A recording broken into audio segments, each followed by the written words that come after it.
We will go ahead and get started then. Good morning and welcome to the Delta Stewardship Council meeting. It is 9:34 on Thursday, September 26, 2024. We are here at the Hilton Stockton, located at 2323 Grand Canal Boulevard in Stockton, California. My name is Julie Lee and I am the chair of the Delta Stewardship Council. Today's meeting is a teleconference meeting pursuant to Government Code Section 11123.2 of the Bagley-Keene Open Meeting Act. Councilmember Hueso was planning to participate in person, and unfortunately he was not able to join us in person today.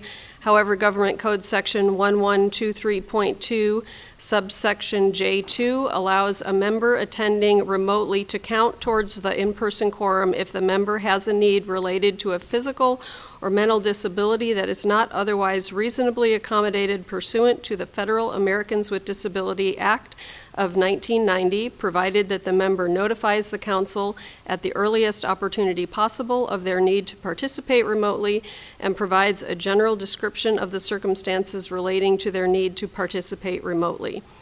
The council must take action to approve this exception. Yesterday, Councilmember Hueso provided the required notice of his need to participate remotely, including a brief description of the circumstances. For Councilmember Hueso to be counted towards the quorum today, the council must take action to approve the exception. Is there a motion to allow Councilmember Hueso to participate remotely and be counted toward a quorum at today's meeting? So moved. And a second? Second. All right. Motion by Councilmember Burgess, second by Councilmember Zingali, and we will proceed with a roll call vote. Emma? Councilmember Burgess. Yes. Councilmember Damrell. Councilmember Hueso. Aye. Councilmember Moranian. Yes, here. Vice Chair Miller. Aye. Councilmember Zingali. Aye. Chair Lee. Aye. The motion passes unanimously. Congratulations, Councilmember Hueso. You're allowed to participate as an in-person member. Thank you, and hope you're feeling better. Next, Emma is going to explain to us how the public can participate in this meeting. Emma?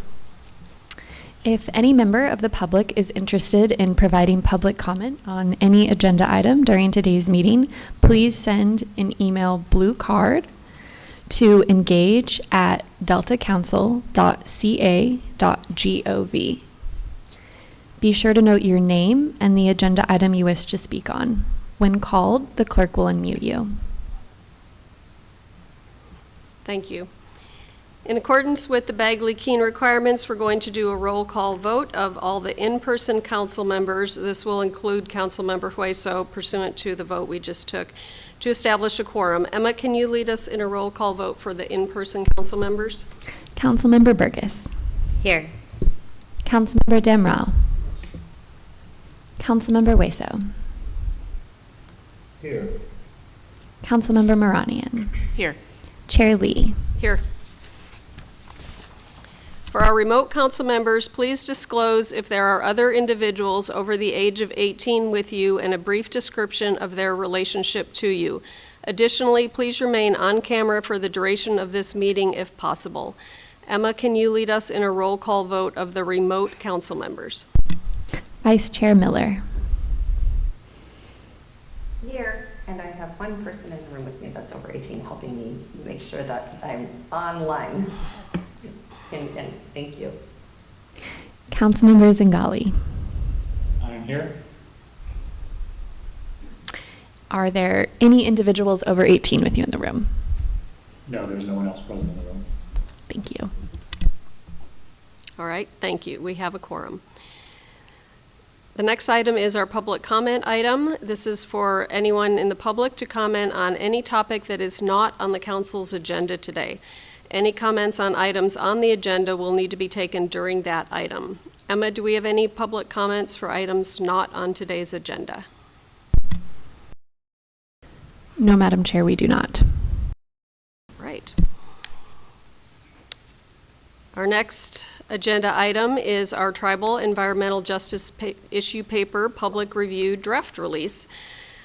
We are going to have our council staff present the public review draft of the Tribal and Environmental Justice Issue Paper and facilitate a discussion with our community partners. So I'd like to welcome Amanda Bohl, our Special Assistant to Planning and Science with the Delta Stewardship Council, and she's going to invite the rest of, or introduce the rest of her colleagues.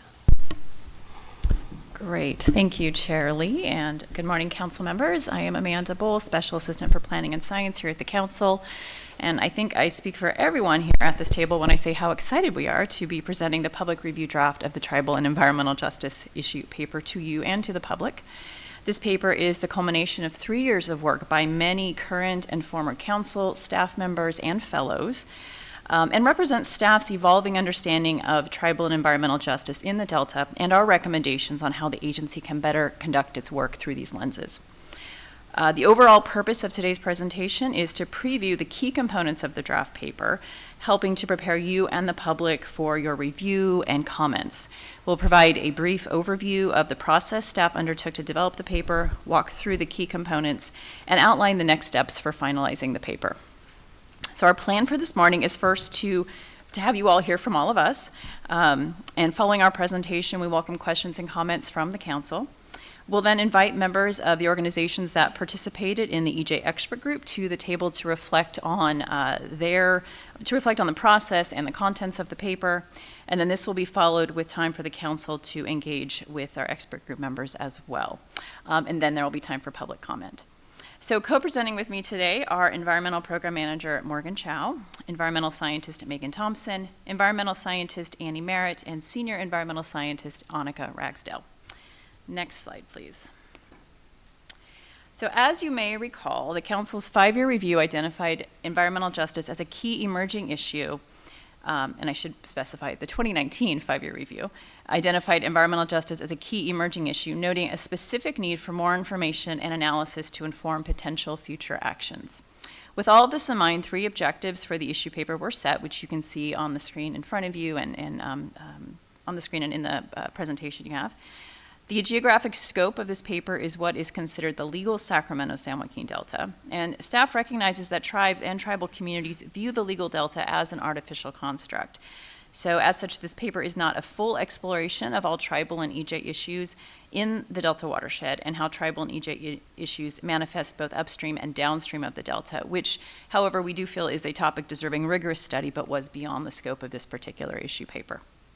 Furthermore, when staff began this initiative, we identified a need to delineate between environmental justice as a whole and environmental justice issues as they relate to tribes and tribal communities, which we refer to as tribal justice in this paper, and we'll go into a little bit more further in the presentation. Next slide, please. So to understand tribal and environmental justice, the paper follows the conceptual framework before you in this graphic. This graphic summarizes the 3 interrelated tenets of representation, process, and distribution used in the paper to build a holistic understanding of environmental justices and injustices in the Delta. And we'll be referencing this framework later in the presentation when we present current issues and recommendations. Next slide, please. So as I mentioned at the beginning, this has been a 3-year effort, and it has incorporated several modalities of research, which are represented on this slide. Rather than go through each of these, which are also documented in the staff report, I'm going to hand it over to Morgan, who's going to dive a little bit deeper into the process staff undertook to engage with environmental justice groups and to create the EJ expert group. Morgan, and next slide, please. Thanks, Amanda, and good morning, Chair Lee and council members. I'm Morgan Chow. I'm the program manager for our Climate Change and Environmental Justice Unit. And I'm just going to walk through, as Amanda mentioned, the process that we underwent to solicit input for this paper. First, we as staff define community-based organizations, or CBOs, as nonprofit organizations that organize, advocate for, and or provide services to specific populations and communities that are disproportionately impacted by Delta management. Additionally, there are a lot of differing definitions of what it means to be an EJ community. We started with the state's definition of disadvantaged communities that notes disproportionate impacts of pollution and other hazards and demographics such as income and unemployment. and our interviews and research over the years have really helped us further define and address the nuances of what determines an EJ community, and we have recommendations related to how we improve and define these groups in our paper. So the two main components of community input here are in dark blue. And the first is the creation of our EJ expert group, as Amanda referenced. And the goal here is really to develop closer relationships with CBOs throughout the Delta. We reached out to more than 60 organizations and more than 100 tribes with diverse expertise and geographical coverage. We held a kickoff call with approximately 20 participants, and 4 organizations expressed interest and became our expert group that you'll hear from today. The second is our interviews. We conducted more than 20 semi-structured interviews with organizations, with CBOs, to really legitimize and prioritize voices of communities that have been disenfranchised, marginalized, and disproportionately harmed by environmental burdens. We used the same outreach list for our interviews as we did for the expert group and applied purposive sampling, so we made sure to get a variety of expertise and geographic focus. And then from the interviewees' recommendations, we then applied a snowball sampling method to reach more groups. And as we approach having a public draft, our expert group members and several tribes have had the opportunity to review the draft of the paper prior to its release. And we've been spending a concerted effort to connect and hear from EJ communities throughout the Delta. Throughout this year, we've attended more than 15 community events, reaching more than 200 people, and 6 of which were just this last month. Next slide. Tribal engagement has been a critical component of this work from the beginning, and I'll touch on some of those components here. When we kicked off the project, Brandon Chapin, our tribal liaison, reached out to our listserv, as I mentioned, for the expert group, and as a result, we have representation in our expert group from the California Indian Environmental Alliance, which serves tribes across the state, who you'll hear from today. We also interviewed 3 tribal serving organizations. Most importantly, notices were sent for pre-consultation before writing the paper to all tribes with cultural affiliation to the Delta for consultation, and we met with 4 tribes. And I'll note that our past chair, Virginia Madueño, attended one of these consultations. The council also held, as you know, its first ever listening session in April 2023, where this photo was taken from, and input from that listening session informed the paper as well. We've done our best to attend as invited to tribal community events such as Native American Day, which is tomorrow, and Honored Elders Day, and others. Lastly, we're planning a 90-day consultation period where we'll meet with tribes as requested for consultation, and we plan to hold a hybrid tribal roundtable on October 15th. And I'll hand it now to Megan to introduce our paper content and some parts of our history. Thank you, Morgan. Hello, Chair Lee and council members. My name's Megan Thompson with the Planning Division. For the next several slides, next slide, please. For the next several slides, we're going to present key components of the issue paper, providing the primary takeaways. We won't go over each section of the paper as seen here in the table of contents, but rather touch on the highlights. Next slide, please. To help us understand the context in which we're attempting to address tribal and environmental justice in the Delta, staff felt it was important to include a robust history section. Key to this is acknowledging tribal history.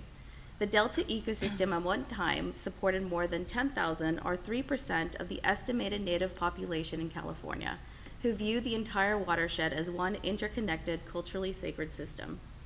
The Delta landscape, however, has been radically transformed from an indigenous managed marshland to industrial, agricultural, and freshwater conveyance system by settlers and government, which set into motion many injustices that shape the region. These interdependent social, ecological, economic, and engineering developments have included the Swamplands Act, which incentivized large-scale reclamation for agriculture. This meant draining the wetlands and converting it to ag. Levee building, which enabled the conversion to agriculture to protect from flooding risks, is another one. Today, there are 1,100 miles of levees, which have resulted in a patchwork of islands, channelized waterways, and land subsidence. Redlining, the practice which was led by the Federal Housing Authority in the 1930s, and which assessed the metropolitan areas according to their desirability based on race and other factors. They assigned color codes, red being the lowest. which guided financial interests and mortgage approvals. This has left lasting patterns of segregation, systematic discrimination of these red line neighborhoods, and disproportionate exposure to environmental harms that persist today. Lastly, water infrastructure facilitated further displacement of Native Americans, and although tribes have been resilient through this devastation caused by Euro-American settlers, there have been long-lasting implications. I'm now going to pass it over to Annie to talk about Section 5, current issues. Thank you, Megan. And next slide, please. So yeah, good morning, council members and members of the public. I'm Annie Merritt, an environmental scientist in the council's planning division. So yeah, I'm just going to give a high-level overview of some of the key issues discussed in the draft paper. And this is in Section 5 of the paper. So input from the different sources that informed this paper led us to identify procedural, representational, and distributive justice issues. And if you recall from a few slides ago, those are those three tenets of environmental justice that Amanda mentioned. So issues related to procedural justice, for example, included concerns that government agencies are often only trying to check a box when they do outreach, people often being unfamiliar with issues or how to engage in government processes, inaccessible meeting times and locations, and limited resources and funding. So all of these, we heard, are barriers to meaningful involvement in Delta governance. For representational justice, some important examples include the need to better understand which communities are most impacted by environmental harms, and really creating a place at the table for tribal and environmental justice communities to be able to fully participate in Delta governance. So these are just a few examples, and these are discussed in depth in the paper. So for distributive justice, we identify and discuss 7 key overall issue areas. So these include water, flooding, climate change, pollution and public health, housing and homelessness, food security and access, and recreation and outdoor access. So I'm going to start by presenting a summary of the tribal justice issues, and then I'll cover those key distributive issue areas. And also just want to note that all of these issues are deeply interrelated. So next slide, please. Okay, so because tribes and tribal communities have their own unique experiences, I'll be addressing all 3 of those tenets as they relate to tribal justice. For a little more context, today there are over 109 federally recognized tribes in the state, as well as numerous non-federally recognized tribes, and many Native American people, both within and outside the current legal Delta, who have ancestral ties to the Delta watershed. Many tribes actively consult with local, state, and federal government agencies to exercise and advance their priorities, and to seek recognition and redress for the environmental injustices enacted against them over time. So really, as we say in the paper, tribal justice is the advancement of equity for tribal nations, Native communities, and indigenous communities, with the understanding that tribal sovereign rights, traditions, and cultures have been and are being affected by environmental hazards and other impacts. So we talk about a variety of tribal justice issues in the paper. So at a high level, these include representational injustices, for example, rooted in often the lack of recognition of tribal priorities by federal and state government agencies and developers. We also see representational injustices in often the non-recognition of traditional knowledges, such as indigenous land management practices, languages, and ceremonies. Some procedural justice issues related to often the disregard or disrespect of tribal representatives and the marginalization of their expertise, as well as often the exclusion of specific groups such as non-federally recognized tribes from agency engagement processes. And then finally, a few distributive justice issues face tribal and indigenous communities specifically. So for example, tribes and indigenous communities might have unique exposure pathways from water contamination. For example, if they use water for ceremony or eat fish harvested from contaminated waters. Next slide, please. So yeah, now I'll talk about those other key distributive justice issue areas. So first, water. So we talk about water justice issues a lot in the paper, but at a high level, those include concerns related to water supply and management, including concerns about injustices with the water rights system, conveyance of Delta water, water quality issues, including the proliferation of harmful algal blooms, and water affordability. So just as one example of drinking water insecurities seen in the Delta today, you can see on the map here that as of April 2024, 11 drinking water systems in the Delta are failing human right to water standards, and 27 are at risk of failing those standards. For flooding, a few key issues that came up included concerns about the allocation of levee investments, flood insurance access and affordability, and land use planning. And finally, for climate change, just as one example, some Delta communities are disproportionately vulnerable to climate change related hazards, including flooding, extreme heat, other hazards. So for example, Stockton and much of the rest of San Joaquin County we found are most vulnerable to increasing flood risks with climate change. Next slide, please. So on to pollution exposure, public health, and recreation and outdoor access. So yeah, Megan defined redlining earlier.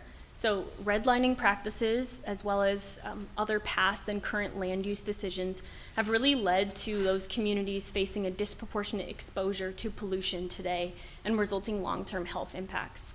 And also, research has shown that historically redlined areas, including in the Delta, today experience a greater vulnerability to a variety of other environmental hazards like flooding and extreme heat compared to non-redlined areas. For recreation and outdoor access, there's also currently just unequal access to recreational areas and open and green space across the Delta, and this has resulting impacts to human well-being. And next slide. Okay, so to wrap up this section, another very important set of interrelated issues relates to the rising cost of housing and cost of living across the region. So the Delta Residents Survey in 2023 showed us that about 1/4 of Delta residents have a household income of $50,000 annually or lower, and say that the affordability of basic needs like housing or food are a key challenge to their well-being in the region. We're also seeing a related issue, rising number of unhoused populations across the region and a lack of adequate sanitation resources for the unhoused. And really, this is a violation of human rights and human dignity. And finally, also closely related are issues of food security and access. So as one example, 4 of the Delta's counties have a higher rate of food insecurity than the state average. So yeah, that was an overview of the key issues, and now I'll hand it over to Morgan Chow, who will start giving an overview of the recommendations. Thanks, Annie. And yes, now we're very excited to come to the recommendations, which is new. You haven't heard about these yet in a council meeting. So these can be found in section 2 of the paper. You just heard a very diverse set of issues that came up through this process from Annie, some of which are beyond the council's authority to address. And part of our role as an agency and in writing this paper is to document all of the tribal and environmental justice issues that communities and tribes are grappling with in the Delta, and then we have recommendations that focus on what we really can tackle as an agency.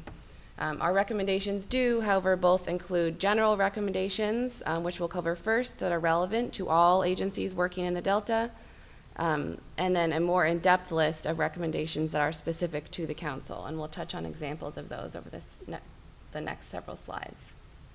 Next slide.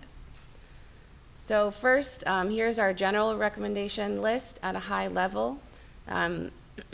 It's first starts with investing in relationship and trust building with the communities that you want to serve. So really working to demonstrate agency commitment, working through trusted community partners, tailoring outreach to meet unique needs of the community that you're working with, being intentional and justice oriented. So this is about recognizing that communities that have been left out of planning and policy conversations for generations, that building trust may take a while. Making it easy to participate in the agency's process, follow through, super important, being transparent about how feedback will be used and then following up on how it was incorporated.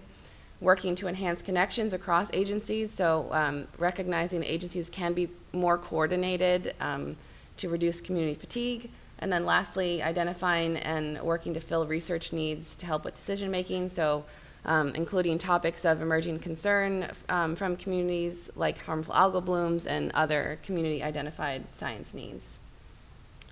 Next slide.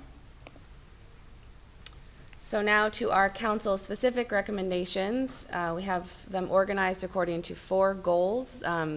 Goal 1 is really about integrating environmental justice across everything we do at the Delta Stewardship Council, starting with memorializing our commitments to environmental justice through a future resolution when we do have a final plan, and taking several actions to create a more inclusive workspace.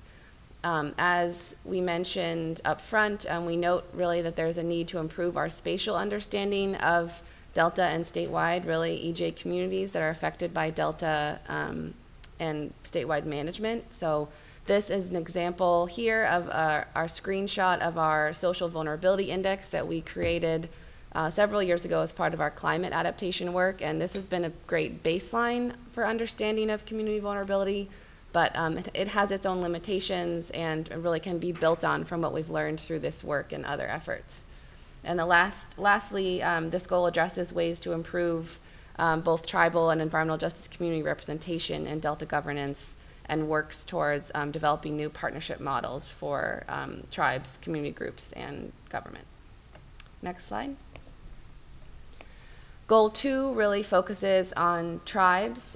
So some examples of supporting actions that are included here are engaging in partner agency efforts around tribal access and use of the Delta, so including co-management, land return, protection of tribal data, and things like that. Continuing to provide cultural humility trainings to council members and staff, as Brandon has been leading. Continuing to explore interweaving of traditional knowledge with the Delta Science Enterprise. Continue to improve consultation efforts, engaging early and often, considering regularly evaluating our tribal consultation policy. And with that, I'll pass it to Annika to cover the last 2 goals. Thanks, Morgan, and thank you, Chair Lee and council members, for the opportunity to present today. I'm Annika Ragsdale. I'm a senior environmental scientist in the new Climate Change and Environmental Justice Unit, and I'm excited to share our last couple recommendations. You can go to the next slide, please.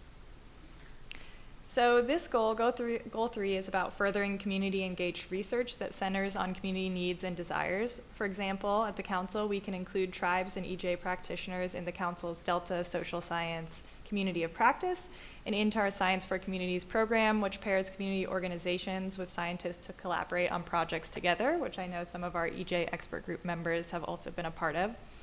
And we can safeguard tribal data ownership by developing a council data management protocol to make sure that any information shared by tribes and communities is handled responsibly. Another important component of this goal is to improve the communication and distribution of science in the Delta through effective outreach and transparency. We can make council-sponsored research and data publicly available when it isn't held in trust from a tribe or a community partner, and use the council's communication resources to share information about climate change risks directly with Delta communities, which we've been doing this summer and will continue this fall through our different outreach events we're doing in the Delta, like pop-ups and presentations. And next slide, please, and I'll share the last goal. So the final goal is focused on addressing funding inequities in the Delta and in our own science funding process. We can support equitable investments in Delta communities through guiding funding to tribes and environmental justice communities wherever possible. And we can explore for example, creating a climate justice technical assistance program to help Delta communities prepare for and adapt to climate change. And we can support Delta-specific legislative appropriations that are targeted towards environmental justice in tribal communities. And finally, to make our own science funding process more equitable, we can evaluate opportunities to dedicate Delta Science funding for tribal and environmental justice research, and develop proposal evaluation criteria for environmental justice communities to help those applicants and reviewers consider how environmental justice issues can actually be integrated into research projects from the start. So with that, those are our recommendations, and I'll hand it off to Amanda to talk about next steps. Great, thanks, Annika.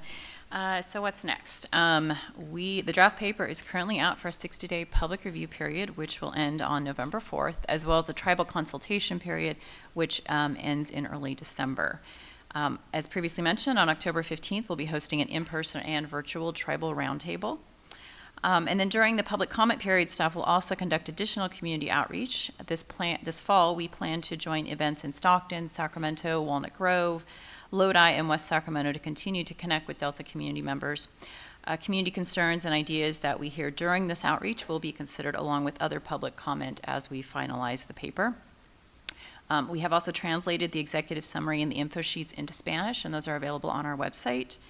And then in terms of when you all will see it again, we plan to bring a final back to the council early next year for endorsement after we've reviewed and incorporated the public comment and comments from the council members. So now, staff, we're all here and available to answer any questions that council members have and to hear comments. And then following your questions, we'll invite members of the EJ expert group to the table and to our screens to hear from them. Excellent. Thank you, Amanda, for that presentation, and thanks to your team as well. I see Councilmember Zingali has his hand up, so I'm going to let him dive right in. Thank you, Julie. So first, I just want to say directly to you all, Amanda, Morgan, Annie, Megan, Annika, Brandon, anyone else who worked on this. I've seen a lot of good attempts in this area. I have never seen an EJ paper of this quality from any state agency. I just think it's the work, the time, and the commitment that you all and others put into this really shows. It's one of the most thorough and unflinching and compelling papers I've seen in this area, and I've looked closely at many over the years. So I really want to congratulate you on that. And I want to be somewhat specific. I think that in the area of establishing principles, the paper particularly really shines through the general recommendations and just statement of principles in the beginning and throughout. I think those could be useful across state government. I think the process is another remarkable aspect of this. Just you've walked us through the process, and it shows that there's been very active and genuine listening that's contributed to this. And I just really commend that. I think there are some good specifics in here. I think if I had to try to find an area where I would like to see more, it would be in kind of down in the weeds. So for me, when I look at the three objectives, the third objective, identify options. For that, I really hope to see very specific policy recommendations. And maybe there's a reason why we shouldn't go quite that far in the weeds, and you guys can tell me that. But so, for example, just when I see an objective like Goal 4, that we should support funding appropriations, can you tell us what specific appropriations we should support? And it's kind of the same for me throughout some of the goals where I feel like I just want a little bit more.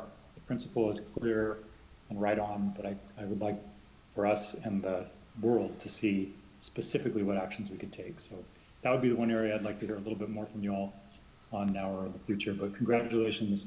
This is the highest of priorities for me in serving on this council, and you'll have done a remarkable job, commendable. Thank you. Yep, Maria, go ahead. Yeah. I just, again, yes, this is very thorough, and I know that it's the product of a long period of time that we all worked. I have two questions. One on the slide that reads water flood. Oh, what was that? Move the microphone closer. On the slide that is titled Water, Flood Risk, and Climate, where we talk about the flood risk, is there a model or a percentage from the flood risk, how much of it impacts the tribal communities and how much is generally EJ? Is there that proportionate analysis anywhere? To my knowledge, there is not that proportional analysis currently available. You have a sense for it, like? I'm not sure if we even like have a sense for 30%, 20%? I No, don't. you I don't even want to guess because I Right. wouldn't want to. So get no it wrong, analysis so. was done in that sense. Just No. because, to follow up the question of funding and all that, Mm-hmm. it will be important that if there is allocations for EJ, how do you proportionally then, allocate it to tribal versus non-tribal, generally EJ? Absolutely. So I think it's something that it's worth looking into later on. Mhm. And then my second question is, where we talk about food security, housing, and unhoused, that is again generally EJ, correct? There also there isn't a proportionate distribution of what percent tribal. Because if we are really focusing on the tribal, it's important to have that. Because we're generally saying EJ, we always said EJ, but we didn't say tribal. And now it's important to make that distinction for future steps. Absolutely, yeah. And I think that's something we could probably dive into a little bit more for the next iteration to see if there really is more information Sure. out there available. Sure, thank you. That's all. Thank you. Anyone else? Yes. You know, it's historically folks from vulnerable communities were excluded intentionally. You know, it was to their advantage, those that were doing it, to exclude them, to not give them information. And so what we're doing right now is trying to develop something that evens the playing field, even though the playing field is uneven. And as I've spent time with folks from some of these different communities that are represented, what I see is a similar experience, that I've had when I've come into a new situation. I'm trying to figure out who I'm sitting at the table with, what their values are, what they need. I'm trying to figure out who the smart people are, who's giving me the right information. I'm figuring out what I feel about it, what I think about it, what would work for us, how to fix something that's been broken or to prevent something from breaking in the future. And so I think that's what we're doing right now. And I think what I have seen is that these communities often are still figuring out who's sitting at the table. They're still figuring out, as it relates to them as a tribe or as a community or whatever, is what's important and how things are impacting them. And so I think this is I've got to say, the leadership that has made this a priority, I am really appreciative and I want to acknowledge. I want to also acknowledge the staff, because my observation is that each of you that's working on this has taken this on as something that's important and that is meaningful. And so I just want to say that I love the energy and the intelligence and the expertise that's going into this. And I think that by analyzing this and putting it in words and presentations, we are helping folks understand why it's important. And I think that the organizations on the ground are the ones that can help put it in the words and in the presentation so that people can understand why it's important and why they need to get involved. So I think this is a really great scaffold for us to move forward. I am concerned that this could become a box that people checks. And so going into the goals, I really like the goals. The council members and Gali talked about specifics for things that could be for funding and all of that. And that changes from week to week to month to year to decade moving on. And so what I would recommend is that if it's not the Delta Stewardship Council, it's something within the state government that does a research that says these are the resources available right now or for this year or whatever. And so that creates some sort of informational source that would allow organizations, communities, advocates to know where that money is coming from.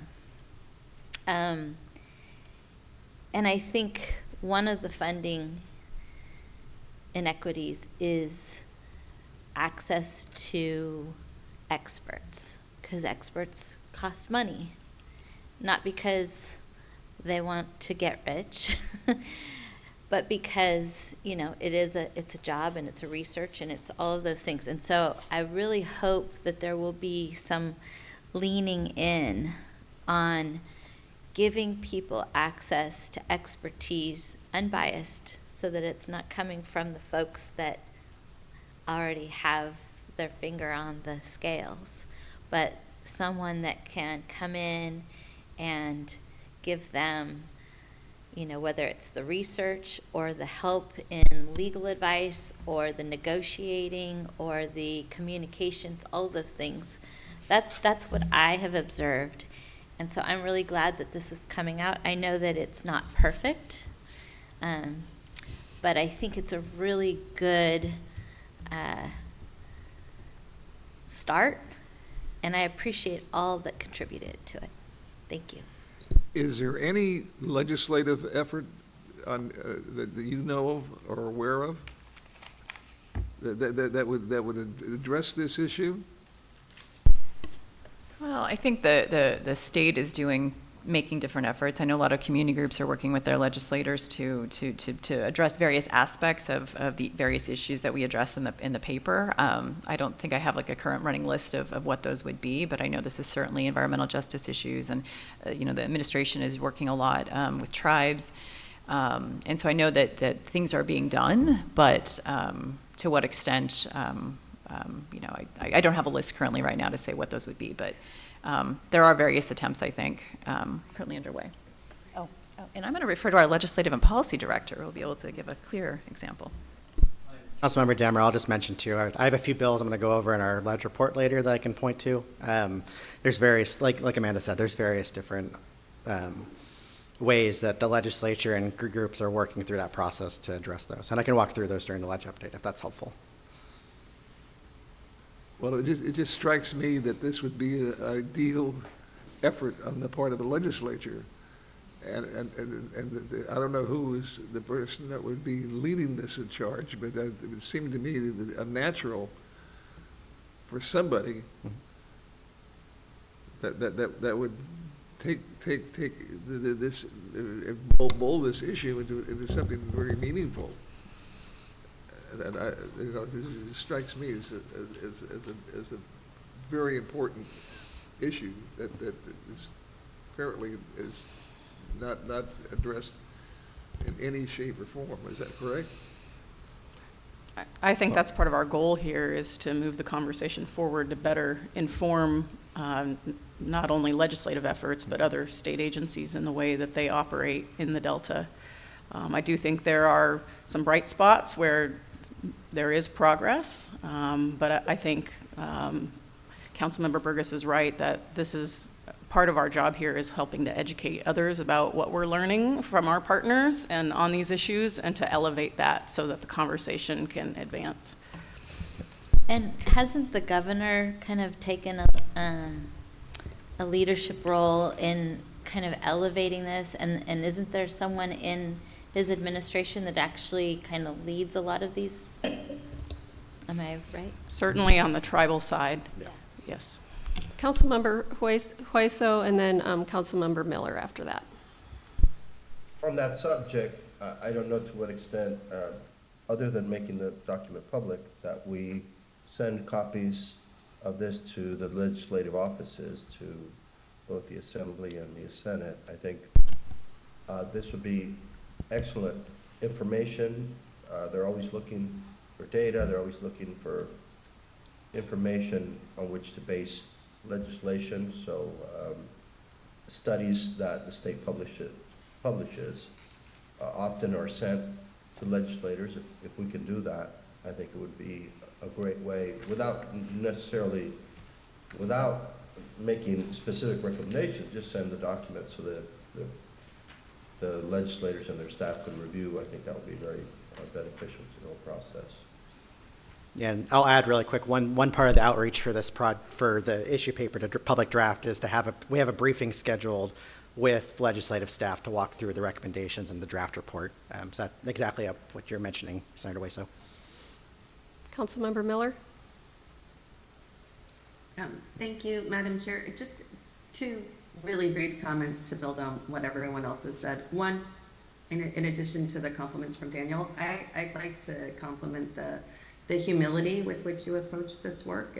It's phenomenal that you really listened, and I agree. I haven't seen a paper like this that actually really defers to groups that came to you. So I appreciate that, because I think it's important that we approach it really kind of with this beginner's mind, because there is absolutely a lot we don't know. And in that same vein, the way you outlined the objectives just to the previous conversation, this is obviously a very long-term project and lots of work to be done, but I think that there are some very significant actionable goals and objectives that we could really build into a longer-term strategic plan for the Delta Stewardship Council.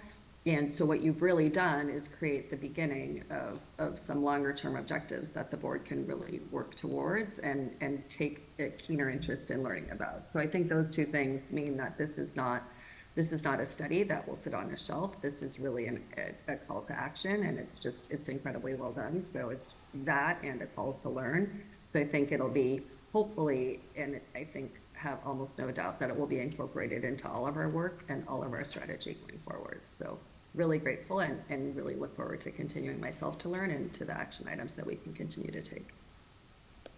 Thank you. I want to give plenty of time to our stakeholder groups, but I also want to make a couple of comments to the staff. I also think it's a fantastic report. I realize, as Councilmember Burgess pointed out, we are still in our process of actually writing it, and it is a process. I know that it spanned at least 3 chairs, if not more, since it was first in the 5-year plan. So I'm, particularly happy that we're getting the public draft out while I get to be sitting here, because back in 2019, when Governor Newsom came on board, we had been dealing with the Me Too movement and diversity, equity, and inclusion issues in the state, kind of at an individual level within each department, and there hadn't really been a coordinated effort coming from the top down. And Governor Newsom had us create a training for all department directors, agency secretaries, everyone in the very top executive offices on implicit bias. And we brought in Dr. Brian Marks from Morehouse College, and we did an all-day training with all of our executives about diversity, equity, and inclusion. As Gail well knows, our state budget is huge, and it's really difficult to tackle a topic like this without getting into the departments and having the departments really see what internally they each need to do in their programs. So that was sort of the gist of that training was we realized that we have a lot of implicit unconscious bias. Our focus in that training was a little bit towards hiring and our administrative policies that we were trying to address to make sure that we were all current on our sexual harassment training and ethics training and all the other things that we do, but also to sort of bring in this new training component about bias. And what it really brought to light was the fact that if we do have unconscious and implicit bias happening, as we know we do, we can acknowledge that, how is it actually affecting our programs? And so if you have a grant program or you have a contract program, how is implicit bias potentially affecting the people that can benefit from those programs? And that really was sort of the whole direction at the beginning of a lot of the efforts of diversity, equity, and inclusion back then. And so I'm so thrilled now to be in this position where I'm seeing some of the results of that initial work, because COVID, I think, really put a different spin on things for the state for a few years. And even though I hate to say that these things got put on the back burner, I think that, it's a testament to the amount of passion that you guys have for this work, and for the stakeholders that have been involved in our process, that, you know, coming back around, even though it may have taken a little longer than we might have wanted, we have this incredible document that is really focused on what we can do and what our recommendations are going to be. So I just, you know, kind of wanted to mention that. I haven't seen other reports like that from the state at this point. I think people are we're still working on these things in departments. I don't know if you guys have any information about other reports that we might have modeled this after, but I feel like we are kind of at the cutting edge of it, so we're inventing something, and we always say, don't invent the wheel with the state, find something someone else has done. But I think here in this case, there will be a lot of other departments, and we know that there's been interest in this. I think we can acknowledge, you know, how much stakeholder interest we've had, not just from our partners, but from not just from our EJ and tribal partners, but from other state agencies that, you know, have had a real interest in what we're doing here. So I'm very proud of that, and you know, glad that we are making the progress that we're making now, and that we have a light at the end of the tunnel on the draft report. Yeah, thanks for that. I do want to acknowledge that we're not the first state agency to explore these issues, and we greatly benefited from a few other agencies who had very helpful reports and approaches and lent their expertise as well as we began this journey, particularly with the Ocean Protection Commission was instrumental, and Amanda might be aware of a few others that we relied upon.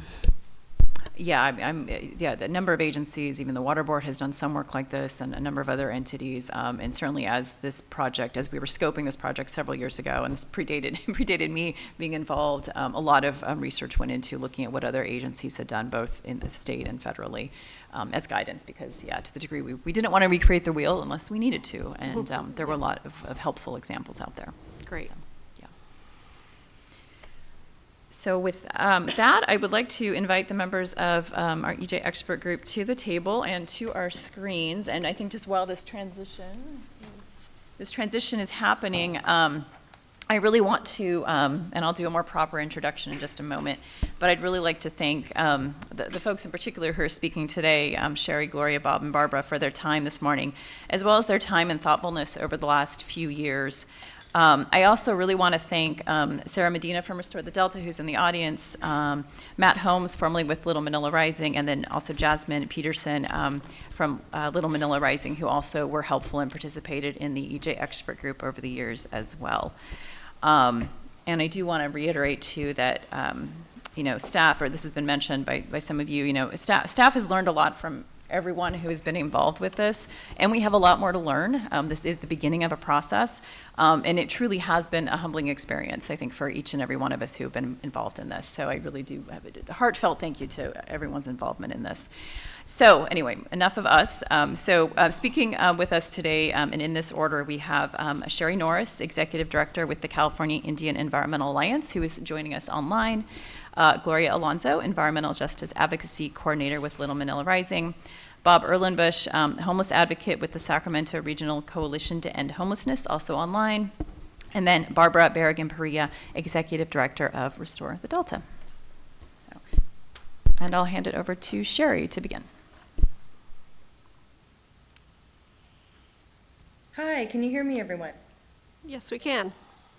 Okay, hello, good morning. I want to first thank Morgan and her team for their coordination and facilitation of the EJ expert group, of which I was a member. And I wanted to touch on one thing that one of the councilwoman asked about climate change, and if there's any, what percentage would be impactful to tribes or EJ communities. And that is a really good question. It's actually similar to a question I asked related to the back and the land that's being returned to tribes. And the thought is that would this land be sound during the climate transition? So my recommendation is that we share maps with the latest modeling and distribute that to tribes and communities so that they can evaluate that. Because at this point, we've had it's kind of a moving target, what the saltwater intrusion will look like, how sea level rise will impact. That's a really good question, and I would love to explore that more. So my comments today are and my piece is related to process, and then a few recommendations that didn't make it in.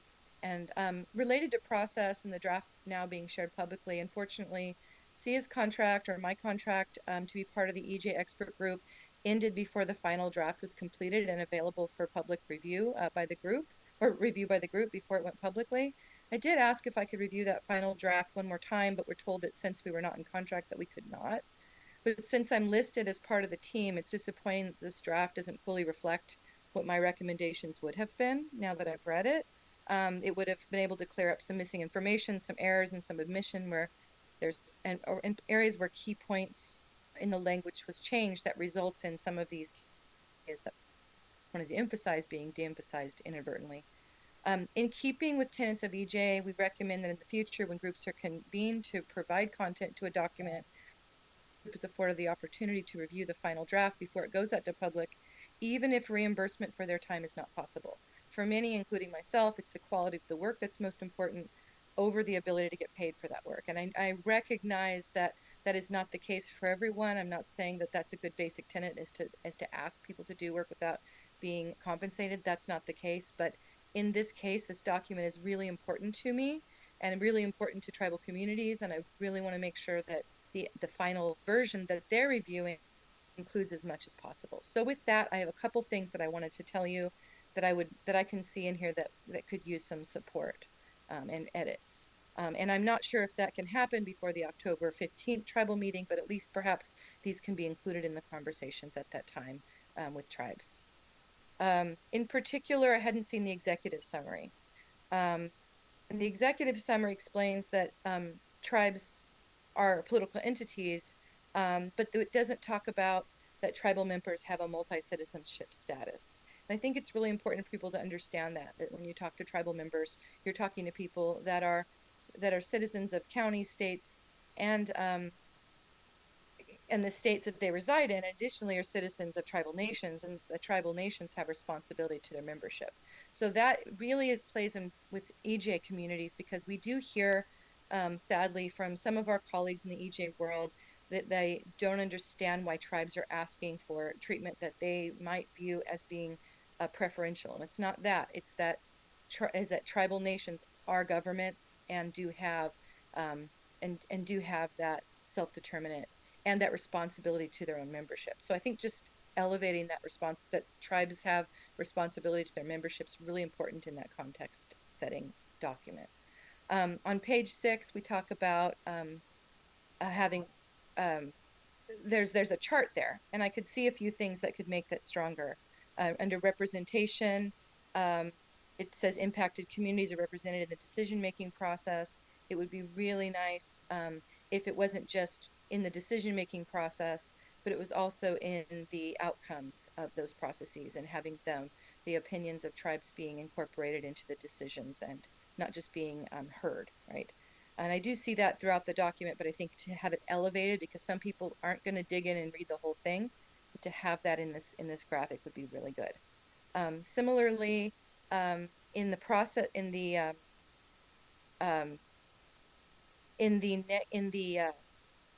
distribution, we talk about making sure that not one community bears the disproportionate burden. I would really like to see that negative impacts are avoided. EJ communities and all communities really would prefer not to have the negative impacts in the first place. So if it's possible to include avoiding them, it would be wonderful. Then I also wanted to highlight free and prior informed consent. It was part of one of the interviews later on, but I think that earlier in the text that the United Nations Declaration of the Rights of Indigenous Peoples, those are really EJ principles. And so to include those in the document higher up would be extremely important, and we would do well to do that. Principle of EJ, it's imperative to understand that traditional knowledge or traditional ecological knowledge is to be applied by the designated individuals of the tribe from which that knowledge originated, or with permission by and in partnership with that tribe. And that's really key to be stated really early in the document. And then also, we don't have a definition for traditional knowledge or TEK and it could be included there. Unfortunately, some people that view themselves as allies to tribes think that their inclusion of traditional ecological knowledge in their work because they read something or they heard something, that's enough. But traditional knowledge and tribal ecological knowledge is something that is adaptive. So often it's adaptive in the field. You have the tribal expert look at what's happened, changed, and changed the treatment that they're recommending. Also, they may need to go back and speak to a body of experts in order to come back and apply that community expertise into the project. So I'd like to see that elevated. Then there's a few other things in recognition and the recommendations that we have that one that's enhanced connections between state agencies, local governments. I would also like to include tribes because tribes are governments, right? That would be really good if we could include that. And then when we move into council specific recommendations under goal 2, expanding opportunities for tribes to practice their cultures. I would also say subsistence and cultures because those the eating of the foods and the practicing of culture are need to be called out specifically. Strategy 2A, build and strengthen relationships between tribes. I would include the word partnerships whenever we're talking about those relationships because actively working together and not just talking with each other. Talking is important. It's one of the first steps, right, to building partnerships, but I think that partnerships is important to include. And then whenever we discuss tribal consultation, we need to make sure that we are clear about meaningful tribal consultation. Unfortunately, consultation is still being misunderstood, that it's not a matter of describing, and we should include explicitly in the document, that it's not a matter of meeting and telling a tribe what's going to happen. It's a matter of meeting, coming to the table, and having the decisions not already be set in stone so that tribes can provide real information about whether a project should or should not move forward or how that project can be augmented. Often lately we are seeing a lot of projects, a lot of consultation wherein the agency is coming to the table with the decision already made. And that's not in the spirit of consultation. That's just informational. So we need to it'd be nice to include that kind of a sentiment in the document. And then in 3B, incorporate tribal knowledge in partnership with originating tribes of sound science. And I have a few others like this, so I will skip ahead. It's just really important that we move into in the tribal justice section, that we reiterate that same piece on free and prior informed consent that would be in the executive portion, and that we talk about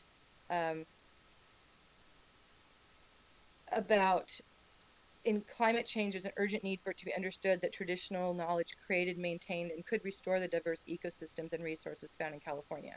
What's needed is an understanding that traditional knowledge is that primary source of information and that it be considered as best available science based on thousands of years of observation and application. And that's down below, but I think it could be elevated in the document.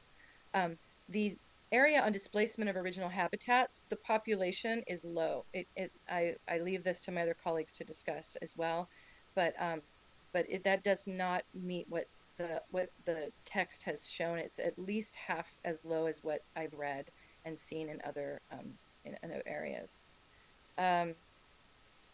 There's an importance to talk about how tribal members and tribes that have been moved from their traditional territories in the Delta, they still maintain those connections even in the face of barriers, and that they're not just it says that they're in the Sierra Nevadas, in the eastern portion of the Sierra Nevadas, that they're also scattered in other rancherias around the state. We failed to include mercury and the mercury loading in the Delta system. I have a whole paragraph on that needs to be included. So I think that's something that we can work on together.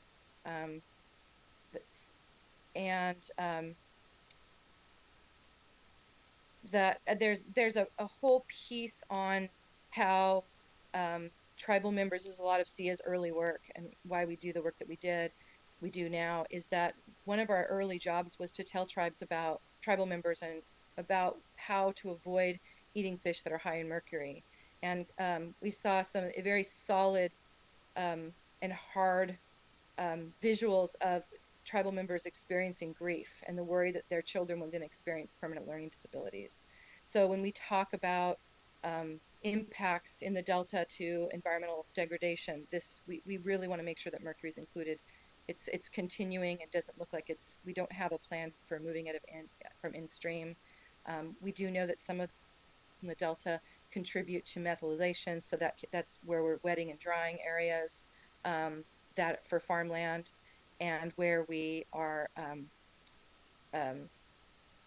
creating dams that then result in decaying plant matter, which jumpstarts the methylation process.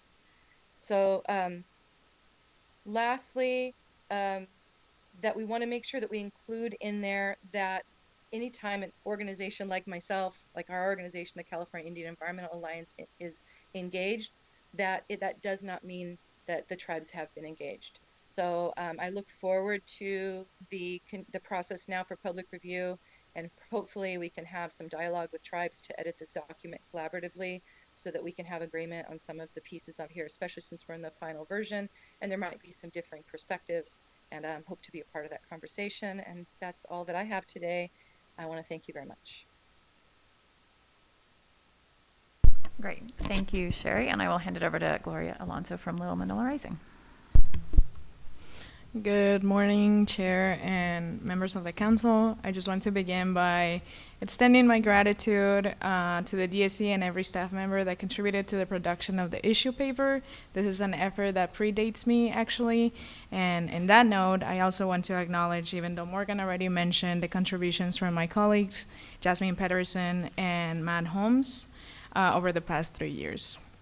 I'll keep my comments short, but I also want to acknowledge that as a young professional and a representative of Little Manila Rising, this is an important issue for me because it focuses on how we as a community provide and contribute to these first proactive steps towards understanding the complexity of issues across the legal delta and beyond, because of the legal delta is only a human-drawn boundary that doesn't encompass other impacts across California and other ecosystems. It is important for me to elevate that as a first step and as an agency. These are root causes here across the issue paper that elevate the inequities embedded in multiple levels of California water management, not just in relation to the Delta Stewardship Council. And most importantly, it raises an important question about how the issue paper will become a tool for advocacy for years to come, right? And because it is really, it is a real observation as an advocate and as a young professional, to see papers like this just be put in the drawer and never be used again, or never in particular be used to empower communities and the communities that are addressed in the paper. And so I'm really looking forward to seeing how it can become a tool for such efforts. The Delta and its diverse ecosystems and communities face multiple threats today, and I'm sure that the majority of the audience is aware of the projects that will perpetuate the extraction of natural resources in the Delta. I am proud to say that I have benefited from the leadership of Restore the Delta in fighting these threats across multiple generations, and it's sad to see that generations will depart this world without seeing success, and now this is like incumbent on us to continue the fight. And so, just to reiterate, these are areas and communities that go beyond the human-drawn legal boundaries, and by default, they go beyond this issue paper, right? Because the issue paper just focuses on such. And so to finalize, the DSC is uniquely positioned to accomplish all of the recommendations voiced by Morgan earlier, and even more, with specificity and intentionality. And I'm eager to see the progress on those and to continue contributing to building a stronger voice for environmental justice and the Delta Stewardship Council. Yeah, that's it. Thank you. Thank you, Gloria. And now I'm going to hand it over to Bob Erlenbush, who's joining us online. And then Bob also has a few slides, so if you could move to slide, I think, 25.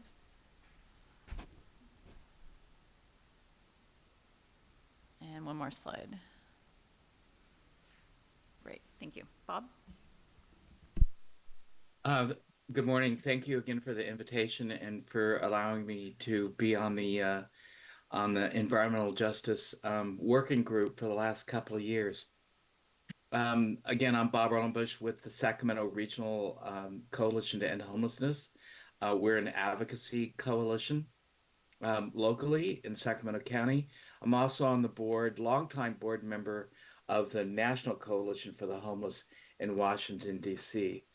Um, Homelessness obviously is not only a housing justice issue, and in many cases a civil rights issue, given the continued, from my perspective, criminalization of people experiencing homelessness, but clearly crosses over as an environmental justice issue as well. To frame the issue, we have about 200,000 people experiencing homelessness in California, roughly 8 to 10,000 in Sacramento County, and best estimate by the Sacramento Park Rangers is about 1,500 or so people experiencing homelessness along the American River Parkway. To put it into the context of today's topic in particular, as it relates to tribal justice, um, disproportionately people in California, including Sacramento, but also San Diego, San Francisco, etc., um, are disproportionately are African American and indigenous.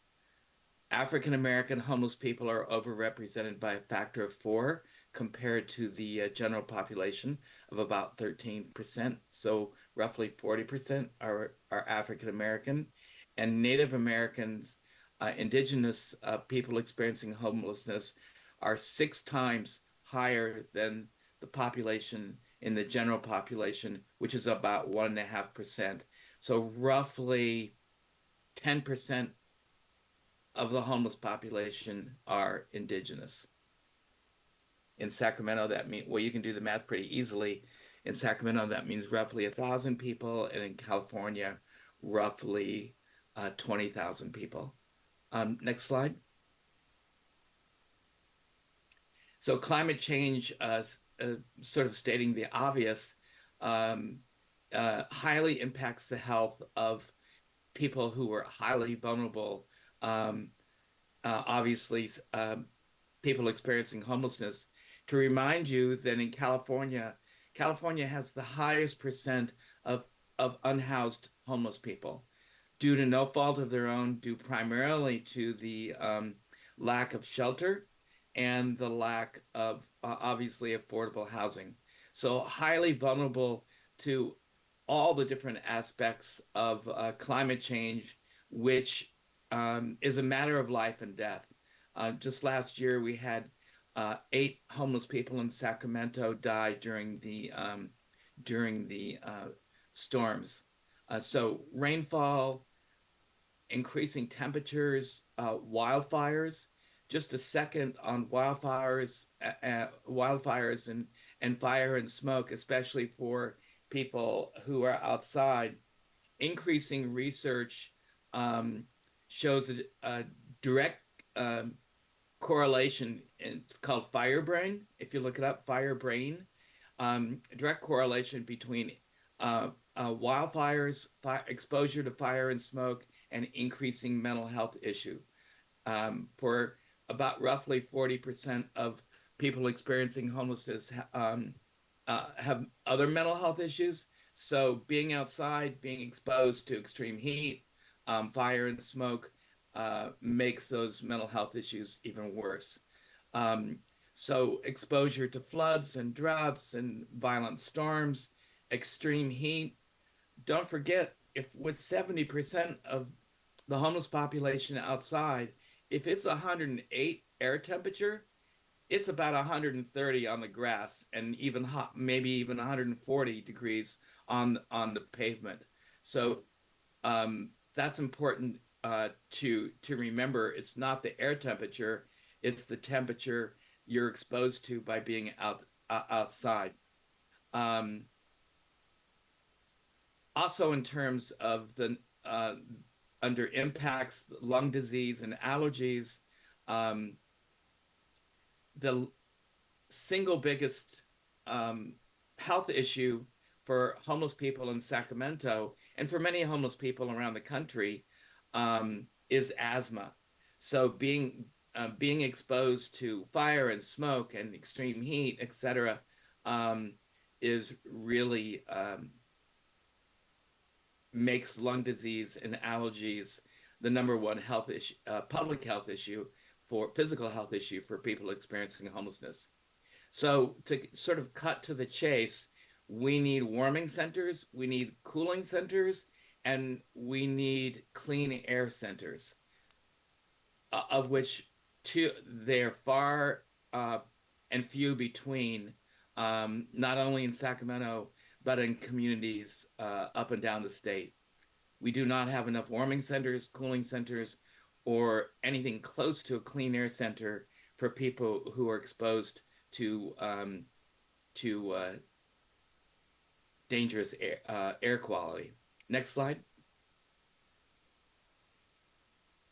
Study done by the Berkeley Law Center a couple of years ago, environmental water justice for all, is that as has been mentioned, there is in California the human right to water and sanitation that has really not been acted on, despite California passage of AB 685.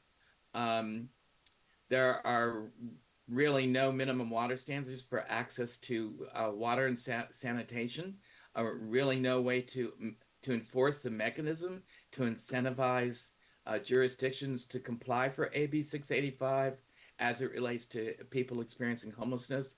And it also makes it worse as an environmental justice issue. It's an environmental nightmare. The lack of water and toilets is worse than required by international law. Next slide. So you can just sort of see the connections between the human right to water and sanitation, environmental health, public health, and environmental justice.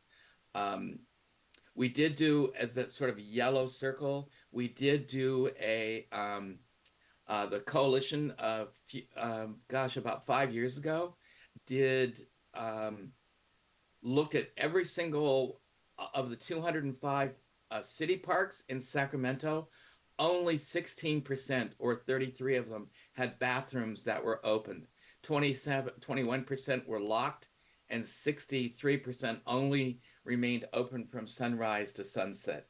And you can see the different parts of town: Arden Arcade, Fruit Ridge, the Central City, North Natomas, and South Sacramento.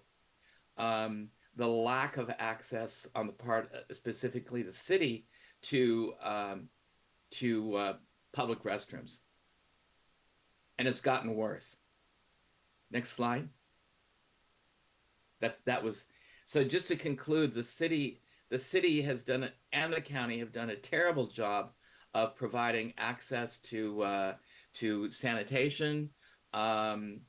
At the height of COVID, I think there was about 50 porta potties that were put out by the county. Most of those have been taken back. So homeless people literally have nowhere to use a restroom except for the streets and alleys of Sacramento.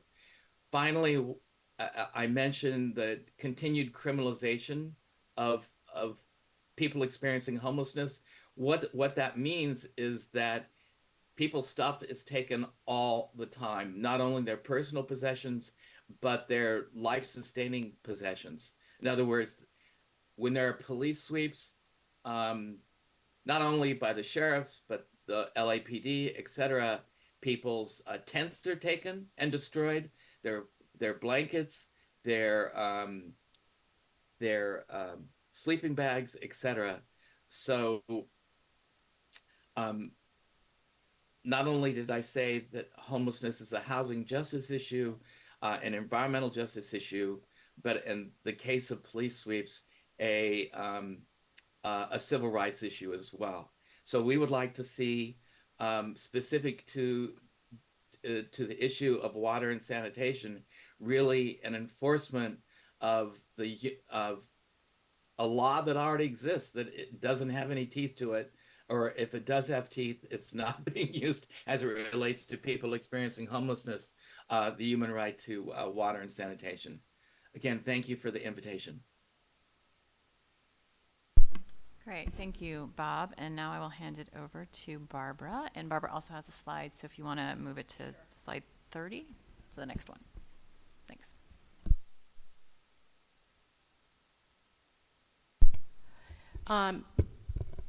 Good morning. Barbara Berrigan-Perea, Restore the Delta. You know, first, I really want to extend a special thanks to Dylan Chappell, who came out and joined Restore the Delta this past weekend for our coastal cleanup on Mormon Slough, which is at the heart of the environmental justice community in the urban Delta. I also want to acknowledge just the years of work from Morgan, Megan, Annie, Brandon, Dylan. Recently, we've worked with Annika and with Amanda. The work that they've done, and I think you've picked up on it, has been that this project has been a real labor of love for them. And they truly love the estuary, and they truly care about the people. And so we are very grateful for their collegiality, their partnership, and their attention to detail. Overall, and one last issue I also wanted to bring up when we're talking about how to look at the report in terms of proportion of tribal populations. One of the pieces, and I think Sherry was getting to this, but she kind of cut out a little bit, is that we have to remember that the Delta was home to numerous tribes. And while I do not represent tribes, I am part of the Delta Tribal Environmental Coalition. Vice Chair Tayaba from Shingle Springs always refers to the Delta as the supermarket for tribes historically. There are dozens of federally recognized and non-recognized tribes who consider the Delta their historical homeland. They still return there and use the Delta for spiritual, cultural, and sustenance practices.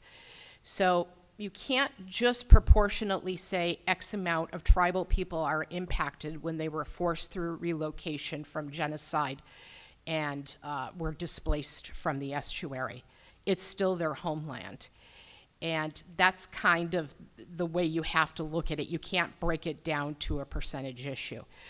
That also brings out something that we had put through as an edit in a report, and I couldn't tell when we couldn't hear Sherry if she had referenced this. I hope I'm not being redundant. And that is that there was a specific number put on the tribal population in years of existence in the Delta, and our tribal colleagues, when I hear them speak, would not address it that way. So when you have your event on the 15th, they would refer to their relationship to the Delta as being part of time immemorial. And I know if you were to ask them about the thousands of people who are tied to the estuary, that they would have difficulty with the numbers that were included in the report. I bring that up because what happened at the end, after many years of good work in terms of representational justice, didn't actually completely play out in practice for the conclusion. And I think that's where some of these small errors are coming up that we're questioning in the report. But I also think, now that you've heard Bob, and you've heard Sherry, and you've heard Gloria, you all did what you're supposed to do as a government agency. You listened to us. You wrote a terrific report that summarized ideas, that put numbers on it, and made boxes, and put goals and policies. That's what government does. When you listen to us, we talk about things differently and with very specific language to move the ideas of equity, inclusion, tribal justice, and environmental justice forward. So we have a little bit of a gap with the report. You have this great report that's written, and you own the report, in government ease. And what you just heard from Bob, what you heard earlier from Sherry, those are the details that come from the expertise of the people you collaborated with. I wish some of that could get picked up and be placed still in appendices, because that's the detail on the ground. That is the tribal ecological knowledge. That is the depth of understanding of community that puts the color and puts the on-the-ground meaning in the kind of higher-level policy that is put in a government report. With that said, we are happy that this report happened. It is the first, in many ways, we think of its kind, particularly around Delta issues. We went through a challenge, in part because of the state budget, but we had turned in our paperwork for our next contract to finish the report. The paperwork was held up in bureaucracy for several months, and then we found out after the fact that we were not finishing the report. I completely agree with Sherry and really want to stress that when you collaborate with somebody on something for years, yes, we advocate for funding for environmental justice groups to be at the table, to build equity, and for our tribal partners.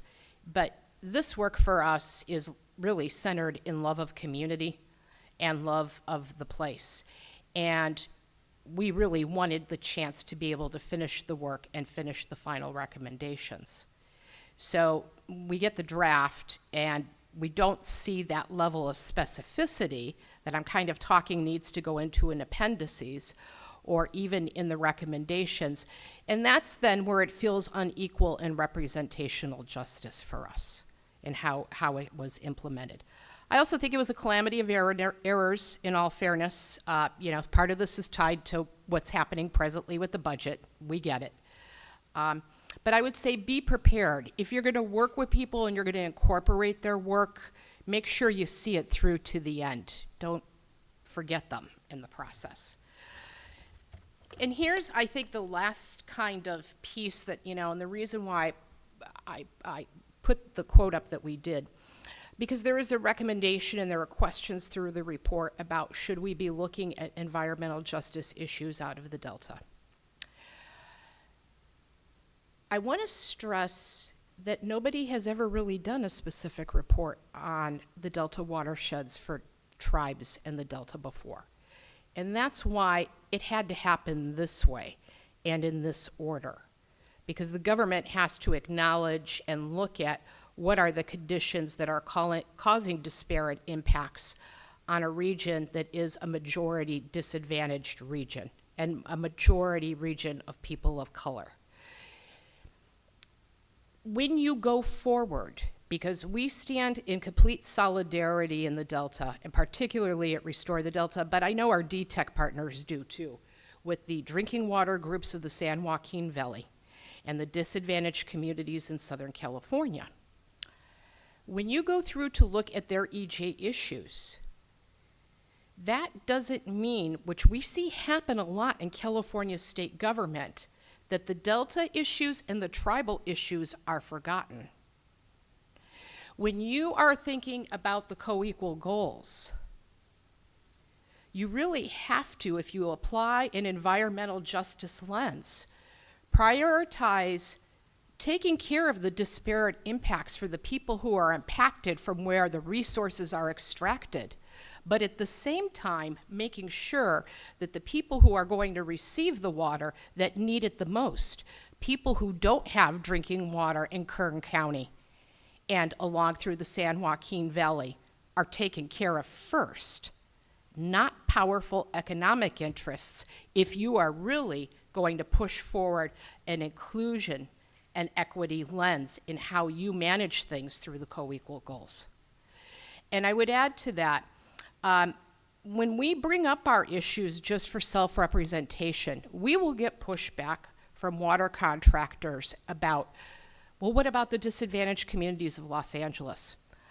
I personally spent 4 years working in Los Angeles with environmental justice groups on their water issues. There was a point in nearly 20 years of doing this work, I spent more time in LA than I did in the Delta. And to a great degree, ratepayer issues and clean drinking water issues are not being addressed there because of the emphasis on spending money and infrastructure to import water rather than solving problems at the local level. We stand in solidarity. We talk with those groups regularly. So I would say, please, please do the research, because we're for everybody in the Delta.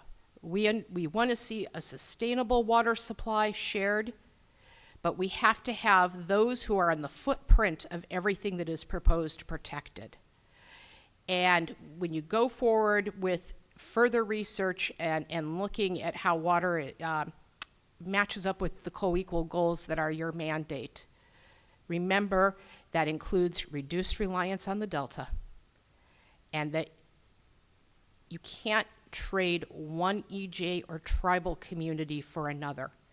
Equity means equity for everyone. Thank you.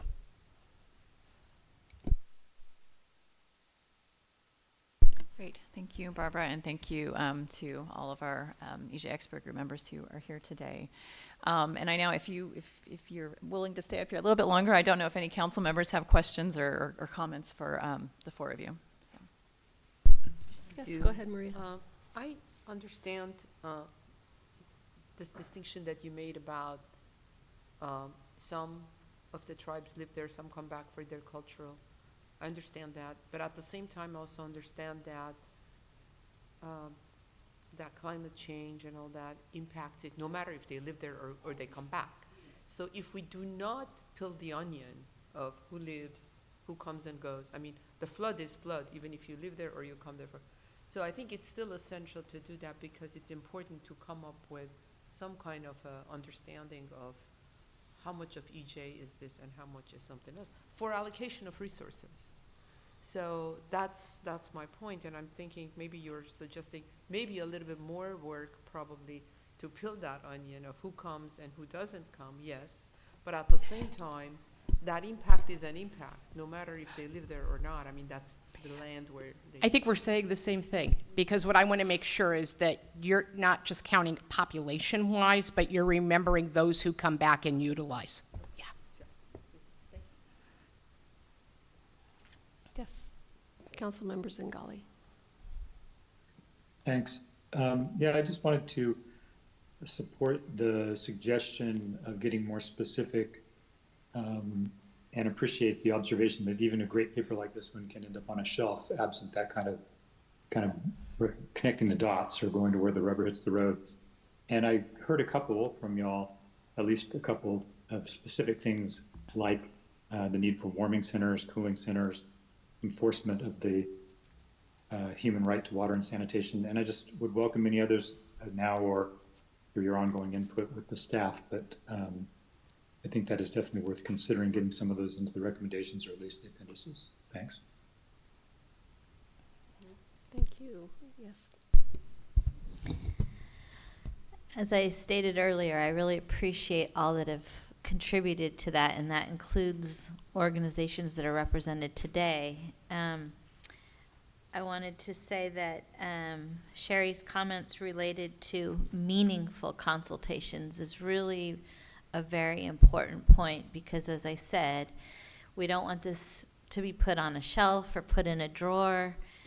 We don't want it to be a check the box kind of thing. We want it to be meaningful, and consultation is not telling, it's discussing, it's consulting, it's getting feedback. So I really appreciated that. I don't need to get answers right now, but I'm curious about the mercury discussions, because I know that traditionally there's been kind of a background level of mercury in our waterways. Then there is mercury levels from industry or disruption of areas. So I'm just curious about kind of where folks are coming from on that issue, but I don't need to hear about it today.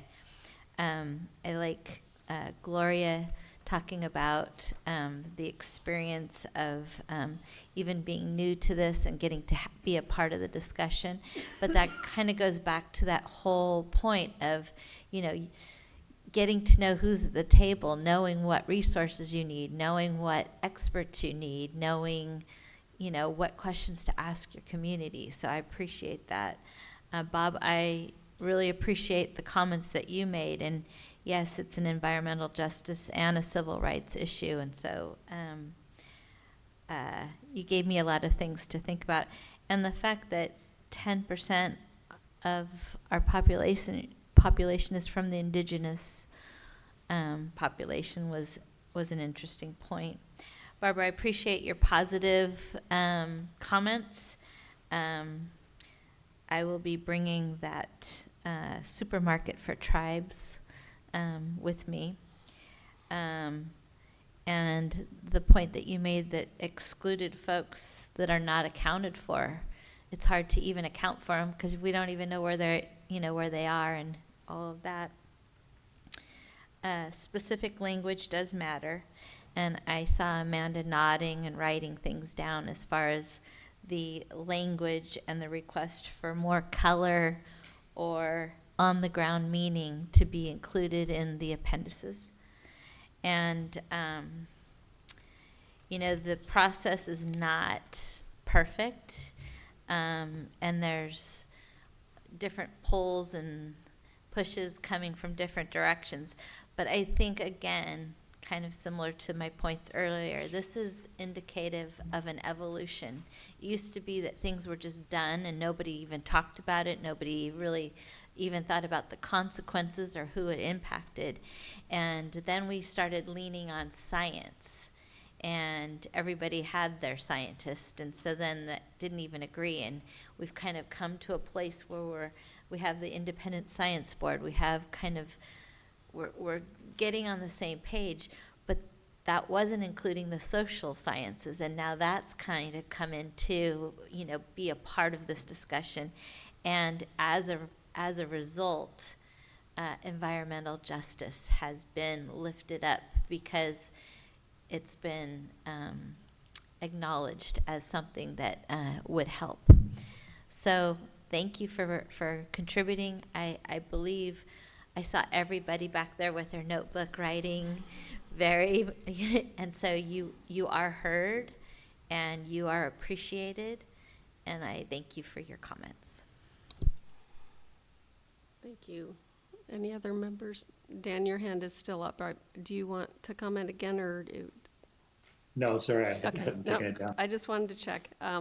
I want to thank you all very much for your input as our stakeholder group and for being willing to come here in person. And it's important for us to hear directly from you. So we really, really appreciate the fact that you came here, and those of you that participated remotely as well.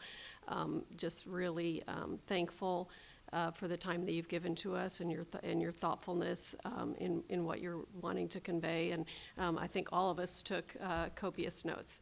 So thank you for that. Amanda, did you have a wrap up to this? Yeah, just real Okay. quick, just again, a big, huge thank you to Sherry, Gloria, Bob, and Barbara. And then just, you know, as I mentioned earlier, the paper is currently out for public review until November 4th, and then tribal consultation until December 2nd, I think is the date. And then we're planning a lot of outreach. So, and we look forward to more comments from all the council members as well, if you have them. Staff is interested and very curious. I'm very much looking forward to all the other public comments that we anticipate coming to make this a stronger paper. So, thank you. Thank you, and thank you to the staff. Emma, do we have any public comments on this agenda item? Yes, we have a public comment from Karen Burr. You should be able to speak now. Great, thank you, I appreciate it. My name is Karen Burr. I am the Deputy Executive Officer for the Delta Conservancy. And we just wanted to be here with our partners today and really congratulate the council for putting together such a thoughtful and thorough document.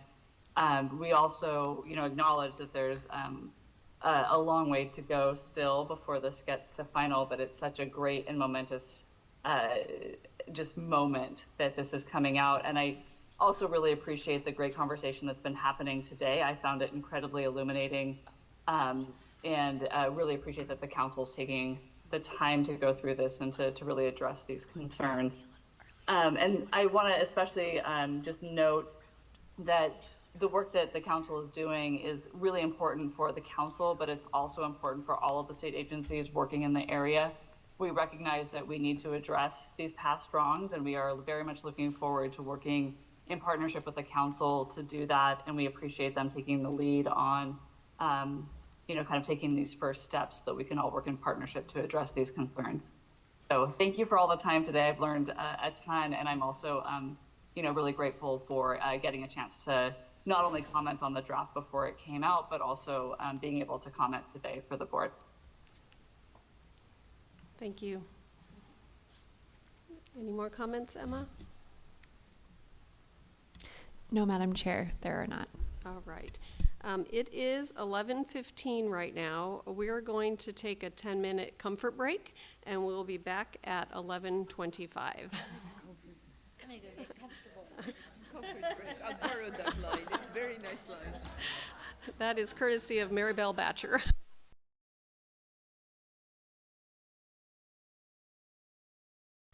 All right, we're going to get people back in their seats and reconvene here in a moment. Our next agenda item is agenda item 5, consideration and possible adoption of the Delta Plan 5-year review report. This is resolution 2024-08, and we will have council staff presenting to us the 5-year review, summarizing the findings and recommendations of the 5-year review of the Delta Plan. So I'd like to introduce Jeff Henderson, our Deputy Executive Officer for Planning and for Performance, and Martina Kohler, our Program Manager. Great. Thank you, Chair Lee. It's good to be here today to present the final 2024 Delta Plan 5-year review. I'm Jeff Henderson, Deputy Executive Officer for the Council's Planning Division, and I'm joined by Martina Kohler, our Program Manager for our Performance Measures Unit, who along with her team led preparation of this review. Today we're going to cover the framework of the report, characterize comments that we received during a public comment period, and responses to those comments. We'll also highlight a few of the recommendations, and after receiving any public comments, we'll recommend that the Council approve the report. Next slide, please. So the 5-year review is a requirement of the Delta Reform Act for the Council to evaluate progress implementing Delta Plan policies, recommendations, and performance measures. The Water Code specifically states that the Council shall review the Delta Plan at least once every 5 years and may revise it as the Council deems appropriate. The Reform Act also directs the Council to adaptively manage the Delta Plan. And as part of that, the 5-year review ensures that the Delta Plan responds to changes in the environment, in science, in knowledge, and within the context of the pace and uncertainty of climate change. The first Delta Plan 5-year review was completed in 2019. High-level recommendations from the first review included strengthening plan implementation, evaluating key planning topics and emerging issues, and staff development and technological advancements. We've completed some of these recommendations, while others are still in progress. Next slide, please. The Delta Reform Act also includes a requirement that the Delta Plan include performance measurements that enable the Council to track progress in meeting the objectives of the Delta Plan. The Council developed quantitative performance measures in 2013, and we updated them in 2018 and again in 2022 through inclusive processes that involved state, federal, and local agencies, scientists, and interested persons. This 5-year review report uses Delta Plan performance measures to provide a 10-year snapshot of progress toward Delta Plan objectives. Ratings are based on qualitative targets set for each performance measure and consider the portion of each measure's target that's achieved by 2023. Performance measure evaluations are organized into topic-specific report cards, providing a 10-year pulse check of measured progress. And as another part of this work, we reviewed all of the covered actions submitted to the Council since 2013. This included consideration of best available science and adaptive management plans, and led us to recommend a few actions related to early consultation, and to ensure that the Delta Plan responds to contemporary issues and opportunities. I'll now hand it over to Martina to provide some background on the draft report. Thank you, Jeff. Good morning, Chair Lee and council members. My name is Martina Koller. I'm the program manager with the Performance Management Unit. I'm really happy to bring to you the final 5-year review report. A little bit on the process. Next slide, please. So the public review draft was presented to you at the April 25th council meeting, and that also started the public review period that lasted till June 10. We received a handful of written public comments, and the draft report was also presented at the Delta ISB meeting during the public comment period. And in response, Delta ISB decided to write a letter to the council regarding the 5-year review. The public comments we received addressed mostly the technical aspects of the performance measure assessments and the report cards. The Delta ISB letter was much more broader. They made comments on performance measures as well as the technical assessments, as well as on some of the report recommendations and also on suggestions for future revisions on the performance measures. So in response to the public comments, we made some revisions mostly in the technical appendix that kind of summarize the assessments. And then some of the Delta ISB comments also informed some minor revisions on the recommendations that you see in the final report. Next slide. So next, we will go through the report recommendations kind of really quick. We grouped the recommendations into two areas. One is that were drawn from the performance measures and how to improve the performance outcomes. I will go through those, and then I will turn it back to Jeff to go over the recommendations on the regulatory processes. So on the slide here, these are a snapshot. There is one, the top image is for the report card for the ecosystem amendment. Sorry, for the ecosystem, the Delta ecosystem. So the list of the recommendations on the slide, the first two are to strengthen the implementation activities for the reliable water and for the Delta ecosystem restoration. Specifically doubling down to implementing the ecosystem chapter recommendations with urgency in mind, because the Delta ecosystem continue to struggle. So the bottom graphic here is on the right is the report card for the Delta S Place. And so the next two recommendations on the list are for the Delta S Place area. First recommendation is really addressing the land subsidence issue, promoting farming that stops subsidence and contributes to carbon sequestration. And the next one is working with our agencies, partner agencies, to expand recreation opportunities and promote heritage and other tourism destinations in the Delta. Next on the list is under the reduced risk category, is advocating for a sustainable levy funding and redouble our efforts to work with federal agencies for their post-disaster assistance with Delta levies. And lastly on the list is consider improvements to the performance measures. During the 5-year review process, we identified various areas that would need future revisions and improvements to the performance measures themselves. And these are presented in the technical appendix to the report. And many of the public comments we received on the draft will inform the future revisions of the performance measures. So with that, I will turn back to Jeff. All right, next slide, please. The next set of recommendations comes from our regulatory review process that we undertook as part of the 5-year review. And these recommendations include continuing to implement the Delta Levees investment strategy, updating the council on recently certified covered action projects, and improving certain aspects of the application of best available science and adaptive management in certifications of consistency.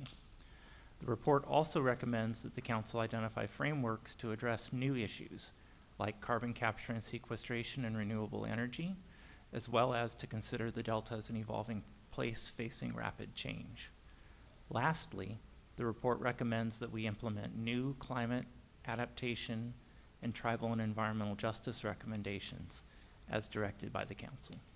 And this work will begin once Delta adapts and the EJ issue paper are completed.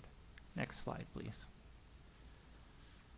So our staff recommendation for today is that following council member questions and public comment on the report, staff recommends the council adopt proposed resolution 2024-08 in your packet, adopting the 5-year review report and its recommendations. That concludes our staff report. Happy to respond to any questions. Yes, Councilmember Zingali. Thanks. I had one just on recommendation number 13 around the paper we just heard about. Now that we have an iteration that's getting closer to what the final will look like, can you give us any more specific idea of what recommendation number 13 might look like in this document as with regards to that paper? With regard to the EJ, thank you for the question, Councilmember Zingali. With regard to the EJ issue paper, the tribal and environmental justice issue paper, there are a number of specific recommendations in that paper. One that comes to mind is the potential adoption of a resolution at a future council meeting setting the council's policy for environmental justice. That would be one of the first actions that would come out as part of number 13. The other thing that we have undertaken is the formation of a climate change and environmental justice unit within the planning division. And within that unit, that's essentially comprised of Morgan and Annika, who you heard from this morning. That unit is essentially charged with putting forward these specific recommendations encompassed within the 5-year review, encompassed within Delta Adapts, and encompassed within the EJ, the tribal and EJ issue paper. So we're looking forward to bringing those papers to completion and then beginning to implement the specific items undertaken there. Thank you very much. Go ahead, Councilmember Burgess. Thank you. I'm glad we do this every 5 years. And then in between all that, there's other things that are updating and all that. I'm just curious about the assessment measurement tools that were originally set and what's changed, just to get some context. I would imagine that as you do this, you come up with other measurements or other tools, evolve, technology, all of those things. So I just thought it would be interesting to hear what has changed in the period of time that we've done this, and what have we learned as far as the tools to assess and measure what we're doing. Ask Martina to respond to that one.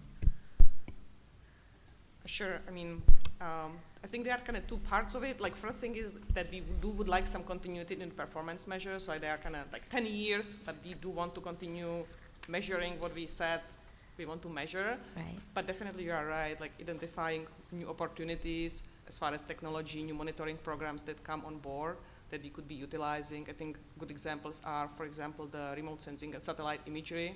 Right. And that area progressed really tremendously, and we can make use of those, data sources and data sets, as well as additional science. I mean, the connections between like what we want to achieve and then actually how the outcomes on the ground, how that, there is lots of, as you know, lots of kind of unknowns and things that we are learning, and the correlation. So there is some new tools from the science and the latest research that we would like to incorporate. So I would refer the technical appendix has actually, there are details about the assessments, but almost every performance measure has some recommendation how we could expand as far as the metrics, how we could expand those in those areas. So there is quite a lot that we captured during this process. Yeah. Go ahead, sorry. You go ahead. Well, the thing is that I find it interesting to, kind of embark on this type of an effort. And the reason why I asked that question was to demonstrate that you're not only doing this work, but you're modeling kind of an adaptive approach to understanding that you didn't define what you were going to figure out and then leave it there. You're remaining curious and allowing more information, and even kind of what we were talking about earlier with the social sciences and, you know, all of those things, it does impact or influence how we look at the data. So I wanted to kind of ask that question to show folks that are watching and interested that this is not just a defined thing that we're just going to keep checking those boxes, but that we're remaining curious and open to all of the other information that's coming in. So, And in fact, recommendation number 6 in specific is to consider and implement updates to a certain number of the performance measures. Some of the targets maybe weren't as aggressive as they needed to be. Some maybe were a little undershooting, some overshooting. Different measurements are available today than were available in 2013.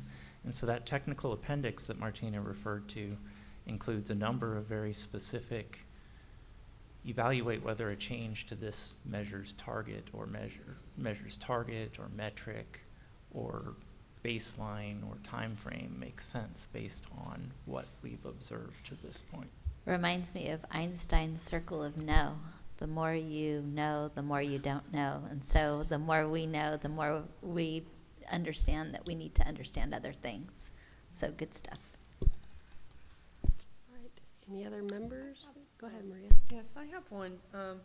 In terms of the results of the performance, when you do the measurements, are there massive changes or some changes that you find out because of us experiencing climate change and all that? That's one question. And second is that, do you think that these measures might have like 2 parts of constant measures and variables? And there are certain constant measures that always you need because it tells a story versus things that are changing. So there's 2 questions that I have. Yeah, responding to that, so some of the performance measures tie very specifically to, maybe I would say, hydrologic variability. Mm-hmm. So in a sense, they kind of could incorporate the climate change through those factors, through the hydrologic and precipitation and temperature. So they are already designed to be kind of linked to that. And as we assess, we kind of look at the hydrologic conditions. And the other one, you said static versus kind of more changeable. I mean, it kind of depends, I guess, because there is such a broad, measurements that we do. It kind of depends. Maybe we do have some of them that have a very long in the future target dates. Mm-hmm. We have more kind of like an interim, like stepwise assessments that we do mostly around the ecosystem and water quality, that we kind of try to address that. So, yeah, the short answer is yes, and it's kind of complex, kind of depending on each performance measure. Sure, thank you. Thank you. Was there anything else on you guys? Okay, any other members? No? Okay, I'll ask if there's any public comment, and then we'll move on to a possible motion. We have a public comment from Jay Ziegler online. You should be able to speak now. Thank you. Can you all hear me? We can. Mm-hmm. Great. Madam Chair, members of the council, I'm sorry I couldn't be with you in person today. I also was slow raising my hand, so I'm just going to comment briefly on the Tribal Economic Justice Issue Report, and I really appreciate the extraordinary outreach effort in gaining input of tribes, both in the legal delta and beyond, and thinking about how we can more effectively integrate traditional ecological knowledge in restoration and wider objectives. And so I look forward to working with the council in advancing this work, and additionally the tribal communities in the greater San Joaquin Delta watershed. So in addressing the 5-year update report, I do believe, again, I want to applaud the work of the staff in developing this 5-year update. I think it gives us a good charter going forward in prioritizing work that can be meaningfully influenced by the council. I do want to highlight that I think that with respect to the objective for Delta ecosystem restoration, that we would benefit by taking a sub-regional approach in the Delta, thinking about projects that have strong local support across diverse communities. There are opportunities for recreational expansion in the northwestern Delta, coordinated flood and water quality work in the South Delta, wider work with respect to flood resilience that we can really focus on, I think, that has a real potential to deliver effective multi-benefit projects. And in that spirit, I want to also highlight the importance of the issue with respect to providing security for levees, and highlight the importance of integrating a dredging program as part of that effort, that we really are seeing increased circulation problems, especially later in the irrigation season across all water year types virtually, and that we really need to think about an integrated levee program. And finally, in that spirit, I think we should have more attention, and this is an intersectional issue, of course, with the state board, but how we protect water quality values in attaining the dual objectives of the Delta. Because I think that ultimately how we protect water quality will be perhaps the best indicator we have of whether we're really maintaining all beneficial uses of water and achieving both ecosystem and public health objectives, as well as wider water quality goals in meeting the needs of disadvantaged communities and others that are actively using the Delta. So thank you for your time, effort, and great work in both of these areas. And I just wanted to kind of highlight opportunities for integration of these objectives in terms of thinking about tribal inclusion in efforts on the 5-year objectives going forward. Thank you. Thank you for your insightful comments. Emma, is there any other public comments? No, Madam Chair, there is not. All right, so I'll just reiterate, I'll entertain a motion for the adoption of the Delta Plan 5-year review report, resolution 2024-08. Second. So moved. Oh, did somebody make the motion first? Oh, I thought you said you I can't, no, I'm the chair, I'm not allowed to, unfortunately. Okay, I'll make the motion. Okay, Maria. And I'll second, Madam Chair. Thank you, You're Vice right. Chair Miller. All right, we will proceed with a roll call vote. Eva? Councilmember Burgess. Yes. Councilmember Damrell. Aye. Councilmember Hueso.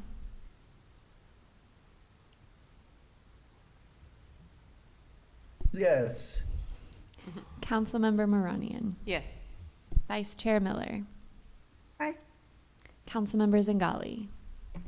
Yes. Chair Lee. Aye. All right, we have a unanimous vote. That passes. And we will go on to our agenda item number 6, which is our consent calendar. Items for consent calendar are expected to be routine and non-controversial. The council will be asked to approve items on the consent calendar one at a time. If any council member, staff, or interested persons asked for the item to be removed, it can be removed, and we can take it up later at the discretion of the chair. So we have one item on the consent calendar, which is the adoption of the August 22nd, 2024 meeting summary. Members, I'll ask if there's any need for any discussion on any of these items on the consent calendar. Madam Chair, since I wasn't there, should I recuse myself? You can, if you'd like, yes. Okay. All right, and before we vote I'll on move this, approval, Madam. Oh, sorry. whoops, before we vote, are there any public comments on the items on the consent calendar? No, Madam Chair, there are not. All right, if not, I'll entertain a motion to approve these items. So moved. I'll move approval. Sorry, I missed. I think the judge. The judge is Yeah. making a motion. Okay, thank you, Judge Damrell. Second. And Maria seconds, thank you. And we will proceed with a roll call vote. Councilmember Burgess. I will recuse myself since I wasn't there. Councilmember Damrell. Aye. Councilmember Hueso. Aye. Councilmember Moranian. Aye. Vice Chair Miller. Aye. Councilmember Zingali. Aye. Chair Lee. Aye. The motion passes. The motion passes unanimously. And it is 11:50. We will take our lunch break now, and we will come back at 1 p.m., and that is a little bit of a time change for people that are tracking that. So 1 p.m. we will return. Thank you.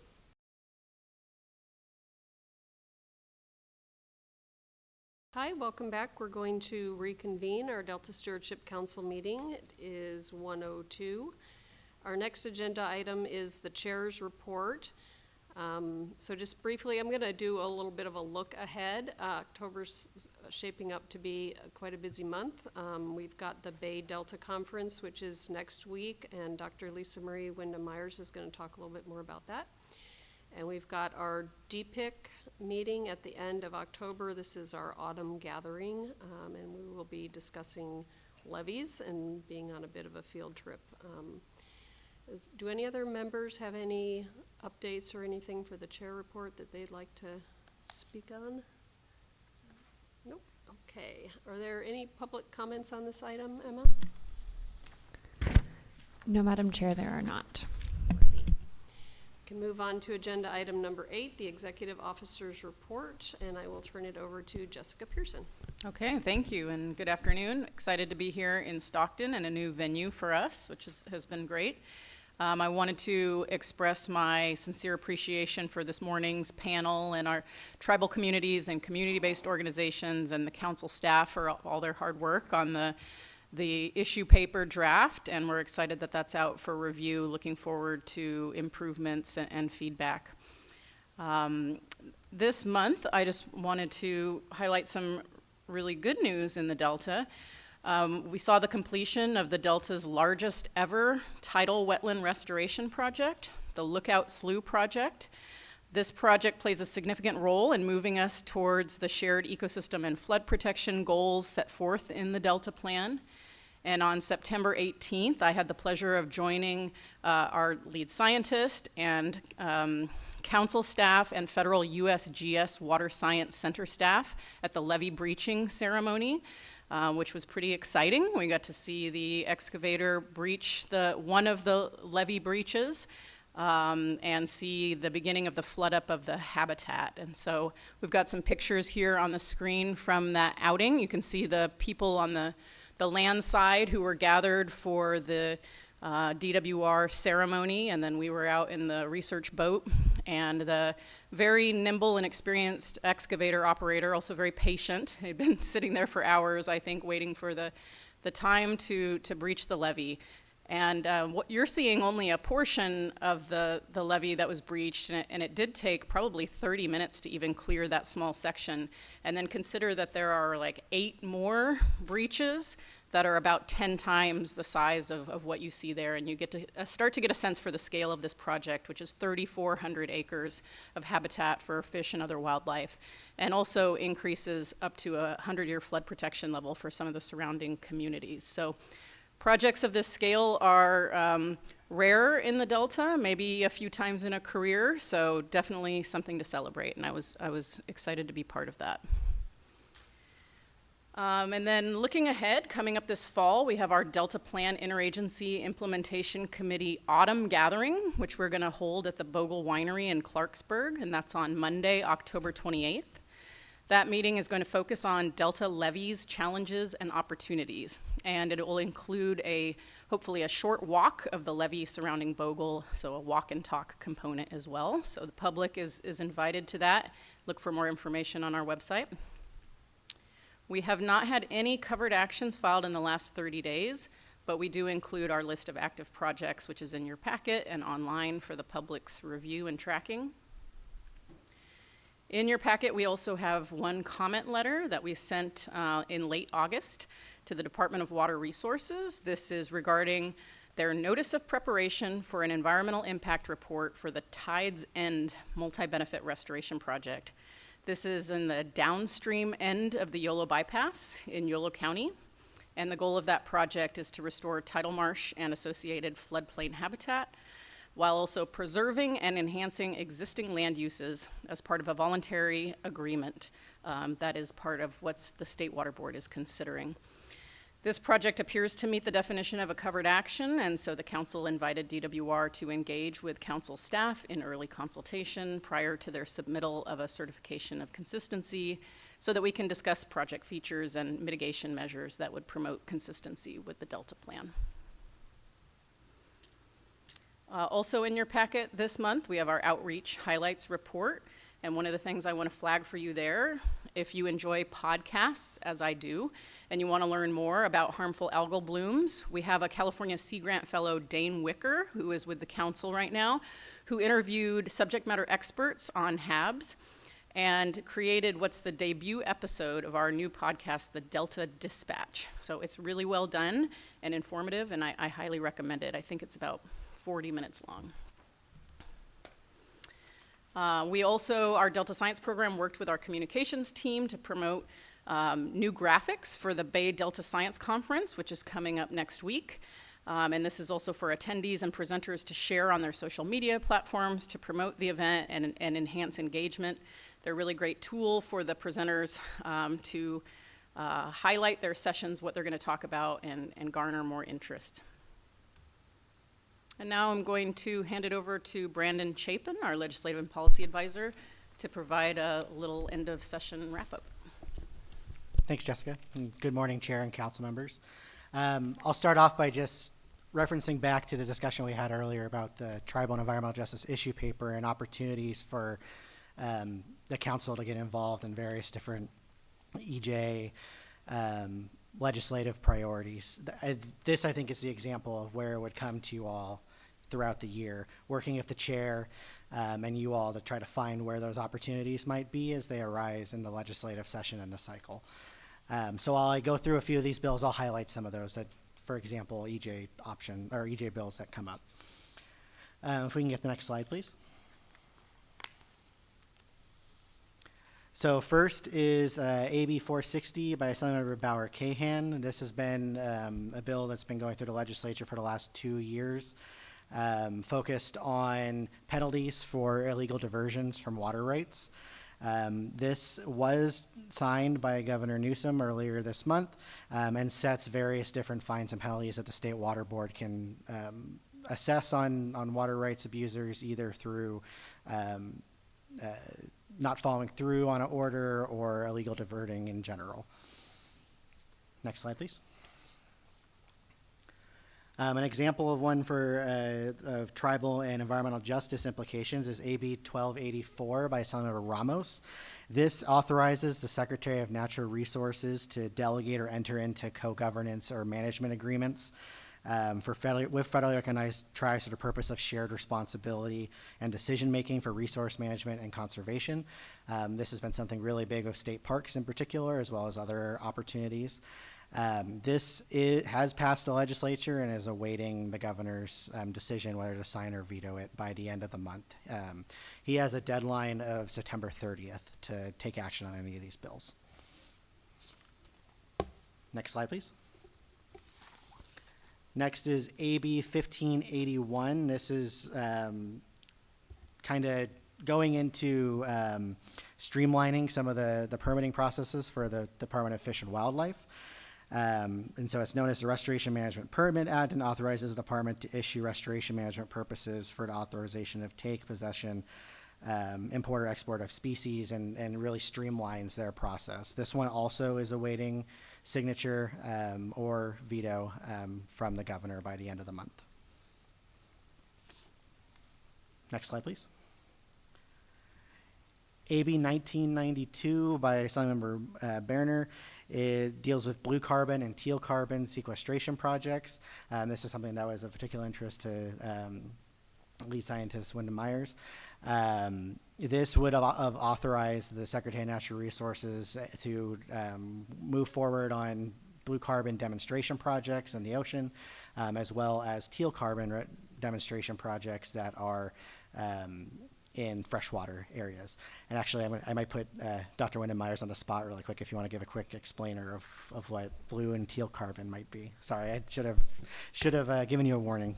No, you were fine. So yeah, just I think the colors of carbon is the way people try to separate, you know, different pathways by which carbon gets sequestered, and blue tends to be called ocean-based, and teal tends to be called or considered used for inland-based, but ultimately means connected to the ocean or not connected to the ocean. That's what it means. Yeah. And these are carbon sequestration projects in the ocean in these areas. This bill was vetoed by Governor Newsom, though, under the budget constraints that the state is in right now, and requested that it be done through the budget process going forward due to the cost of these kind of bills. Next slide, please. Next is AB 2875 by Assemblymember Friedman. This relates to state policy for wetlands. It establishes a state policy of no net loss and net gain of wetlands in the state. This was just recently signed by Governor Newsom, I believe yesterday or the day before, and really coincides with the council's ecosystem restoration as well as the 30 by 30 initiative of the state. Next is next slide, please. SB 366 by Senator Caballero. This one I've brought up throughout the year. This one would have recast the provisions that the Department of Water Resources has to use for drafting the California Water Plan that it puts out every 5 years, and also would have required the setting of various different water supply targets. This bill was vetoed by Governor Newsom yesterday, along with the other actions that he took, for similar reasons as the blue carbon sequestration bill for cost associated with the bill. Next slide, please. In my rush to put together this presentation, I realized I put the wrong bill here. This is still an important bill, but the one that was meant for this slide was SB 1390. This one was also by Senator Caballero, and this had to deal with allowing for flood flow diversion for groundwater recharge. This ultimately did not make it out of the legislature and was, on the last day, was left on the floor of the assembly. And then lastly, one other bill, and this again ties back to the tribal and EJ issue paper, is AB 3017 by Assemblymember Hart. This one's on page 6 of the bill report. This would allow for the state to contract with tribes and provide up to 25% of the contract amount ahead of time.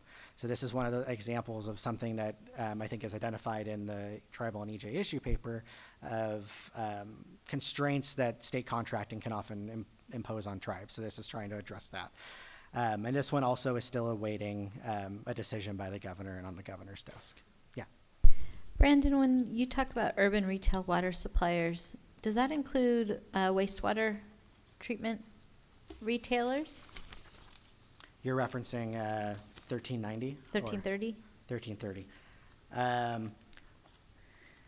I'd have to look back on the bill for that one. Like I said, I accidentally put that in, Okay. in the I presentation. I haven't it's in prepared front of for me, it, so but- I was reading it, and then it got me thinking. But, you know, I'm trying to think of ways that we can help encourage the lawmakers to consider all water supplies as far as urban retail, because not everybody needs it for drinking water. And so if we can do better by expanding that and giving people access to that, that would be great. Sounds good. I should note for SB 1330, that one was held up on suspense this past year. But so those are the bills. The one last thing I just want to mention that's I think celebratory and great for the Bay Delta Science Conference is one of our plenary speakers on Monday will be Assemblymember Lori Wilson, who's going to come and provide some introductory remarks about how science influences decision making, and also as well as how just representing the Delta in general. So we're excited to have her and provide some brief remarks at the conference. With that, I'll open it up to any questions or any further questions. Danny. Okay. Thank you so Thank you, much. Brandon. So looking ahead at the rest of the agenda, we're going to hear from Dr. Wyndham Myers in the Delta Lead Scientist report, and then an update from our Delta Watermaster's office, including information from the newly released report on the Water Year 2023 Delta Drought Response Pilot Program. And then finally, we have Carrie Buckman from the Department of Water Resources to give us an update on the Delta Conveyance Project planning and permitting schedule.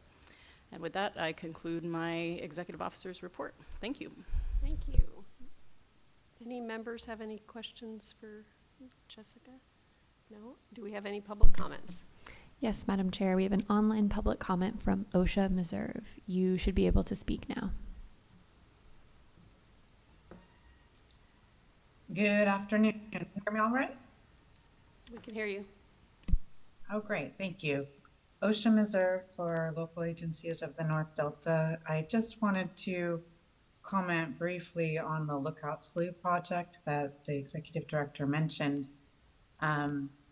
There's some misstatements being made about this project, and I just want to clarify for the record, and it could be available to provide additional follow-up as necessary. But I think it's important to note that this 3,400 acre project is not complete. It will take years to complete. I've been told by DWR's council that it's like through 2025 they'll be constructing. So it's incorrect to call this project complete. Also, it's incorrect to say that this is a flood protection project.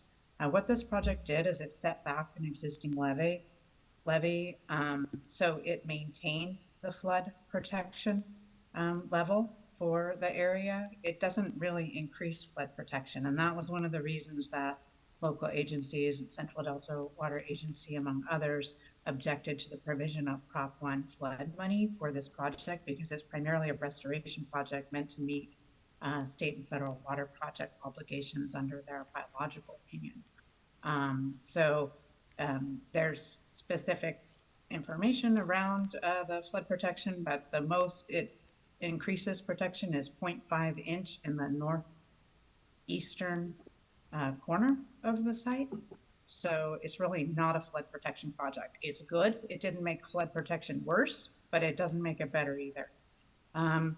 And also, I think there's a long-term concern of Delta folks regarding whether there would be the need actually for adequate monitoring and mitigation for this project, because those new channels were being created, one of which was breached last week. That will be new area that harmful algal blooms and invasive aquatic weeds can potentially thrive. And I know, with respect to the mitigation and the environmental review, we did not think that it was adequate. So, I think this is an important issue for the council as it promotes habitat restoration, that there be the long-term monitoring and remediation, if necessary, of these kinds of issues. In addition, best available science around monitoring what happens when you increase the tidal range and what happens to salinity in other parts of the Delta is important. And if I see my time's running out, but I'm almost done, if that's all right, Chair. Yeah, go ahead and wrap up. Thank you. Thank you. I guess, and the last thing I'll say is just, I think the process for this project, it would have benefited from early implementation of the policy around good neighbors for restoration that the council has promoted in its most recent update. So I just want to flag those issues. Thank you very much. Thank you.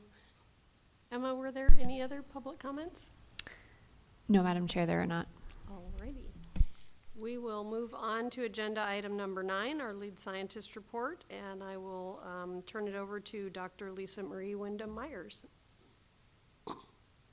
Great, thank you, Chair Lee. Super. I think I'll start with the paper that I wanted to highlight at today's meeting. Can we put the graphic up on the screen. Thank you so much. So this paper that I'm highlighting came out in February of this year, and it was the cover story of a really prestigious journal called Nature Water. So it's a focus on water. And what was so great about it was the accuracy that was shown to be achievable for measuring the consumptive use of water on lands, particularly irrigated lands, across the U.S. And the purpose of the paper was to basically intercompare the models that they've been using remotely sensed data, so images from the sky, how green it is, how wet it is, how hot it is on the land, use these images to then calculate how much water is being transpired through the plants out to the atmosphere. So the consumptive use of water by plants, basically. And ET basically means evapotranspiration. So it's a combination of evaporation and transpiration. Transpiration being through plants, evaporation off of a surface, any kind of surface.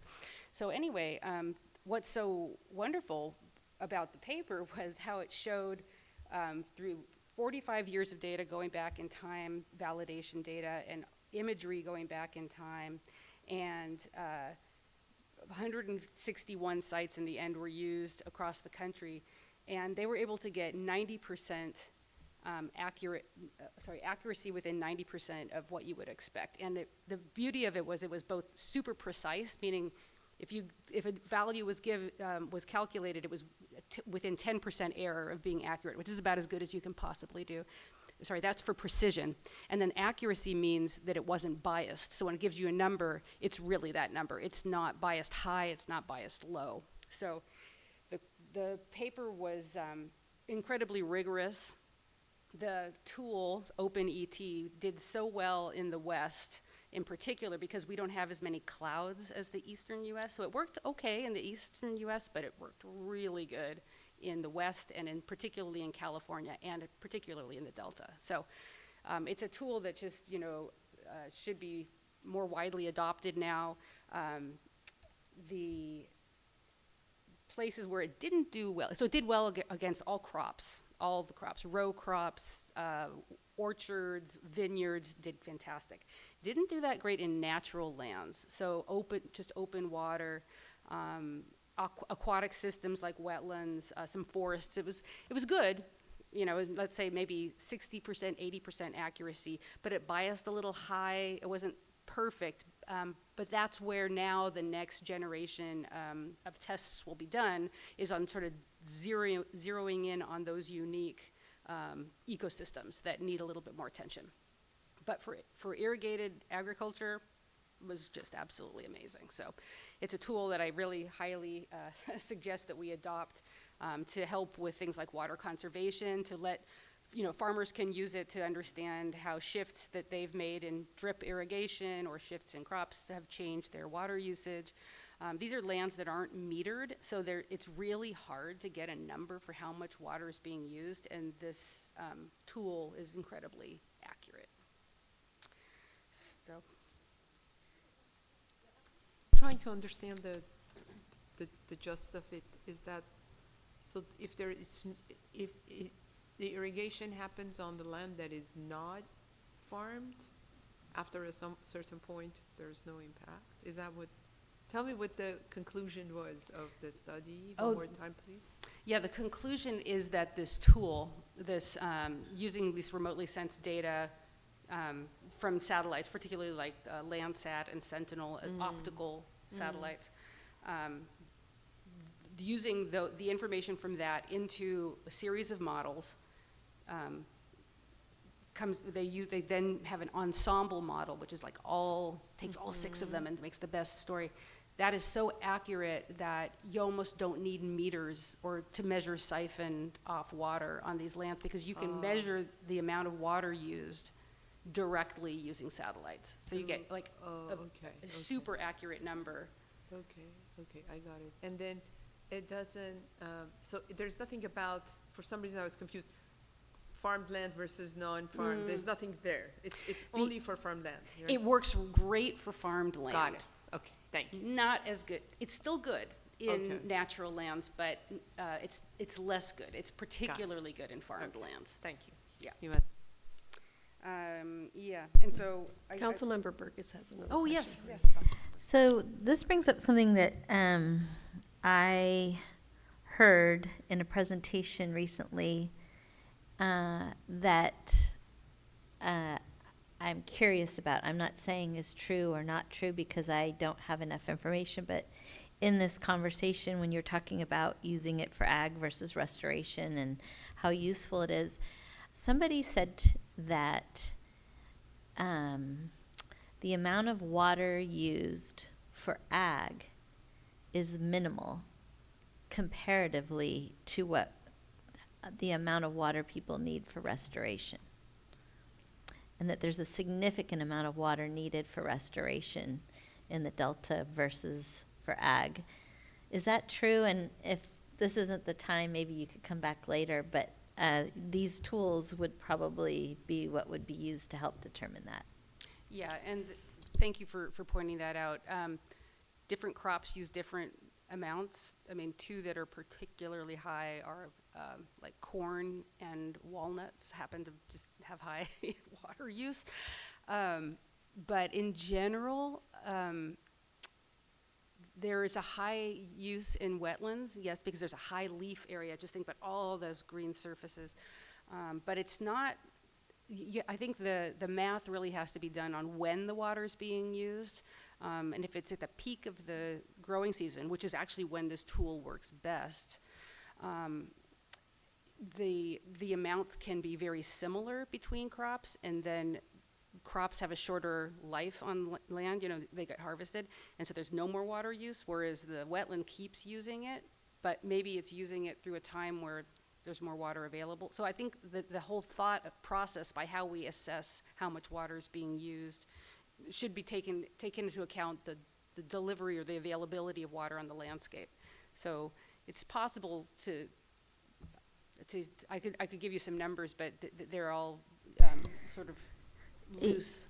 Yeah, it was just an interesting idea that I hadn't really thought of, but basically they're saying to grow this crop, whether it's whatever it is. I think in this presentation they were saying that grapes was what was primarily being looked at, but that restoration work has significant water needs comparatively to what ag doesn't really need additional water because of the way it is. It was just an interesting thing, and when you're talking about how can we look at that, then the question is about like the flows through the delta and how much water is needed for different things. And so if we're doing a lot of restoration work, then I don't know what the percentages, if it's significant amounts of water needed just to be able to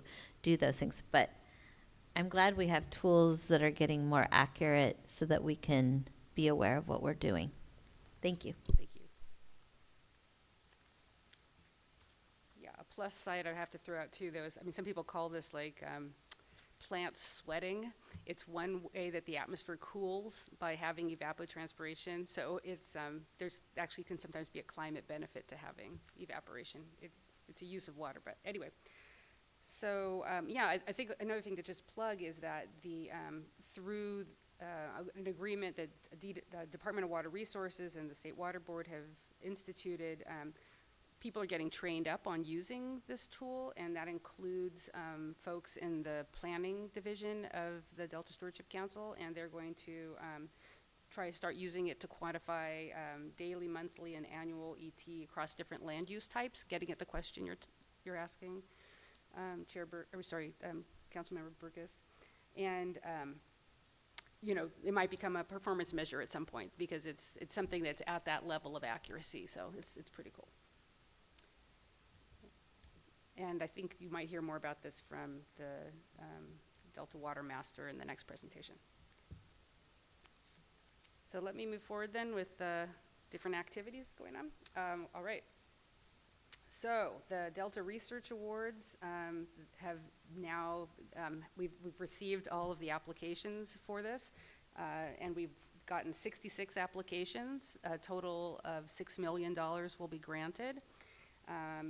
But from those applications, they're asking for more like $60 million. So just to highlight the incredible opportunities that we're going to be missing because we do not have the funds to support, $60 million worth of work. But we do have partners and other agencies that we'll probably be working with to help fund some of those projects because there's some really wonderful science being proposed. You will probably hear about this at the February 2025 council meeting once all the reviews are done. The panels have just been put together. Sea Grant runs this for us, the California Sea Grant, the review process and the whole recruiting process. And so they have started putting together those panels, and so we expect to have some announcements in February and then perhaps have start dates in April. So those are the research awards. The next is the Delta Science Fellowships, again, run in partnership with California Sea Grant. And the last cohort has now been, they've put out, we've gotten 23 applications for that cohort. They're undergoing review right now.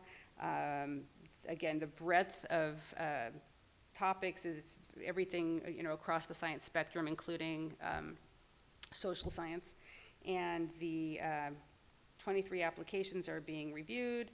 The final selections will be made, I think, during the winter period, and then perhaps at the January 2025 meeting, we'll be talking about which science fellowships will be given out to which fellows. All right. And then the next thing to talk about is a meeting that just happened the last 3 days that I was present at. It was the California Water and Environmental Modeling Forum, their annual meeting. And I was at the Lake Natoma Inn in Folsom, California. And it was a really eye-opening session for me.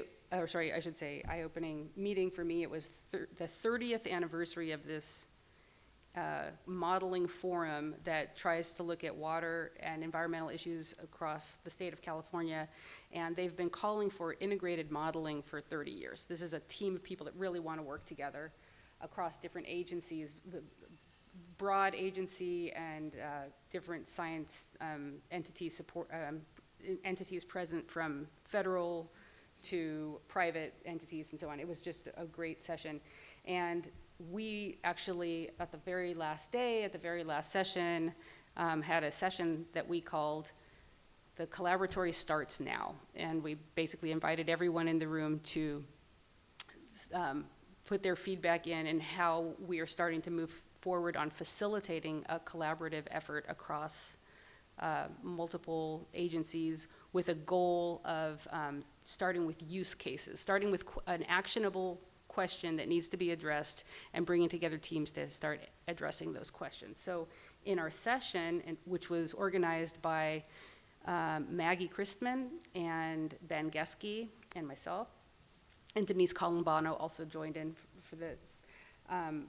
In our session, we brought together use cases that were everything from harmful algal bloom forecasting. NOAA sent somebody to talk about life history modeling of salmon with water management. The UC collaborative co-equal presented on water allocation, decision making, and the Department of Water Resources also made a presentation on integrated ecological programs, tidal marsh food webs synthesis work that they're starting to do, so to understand what's the best way to restore a tidal marsh to actually get food into the species that we care about.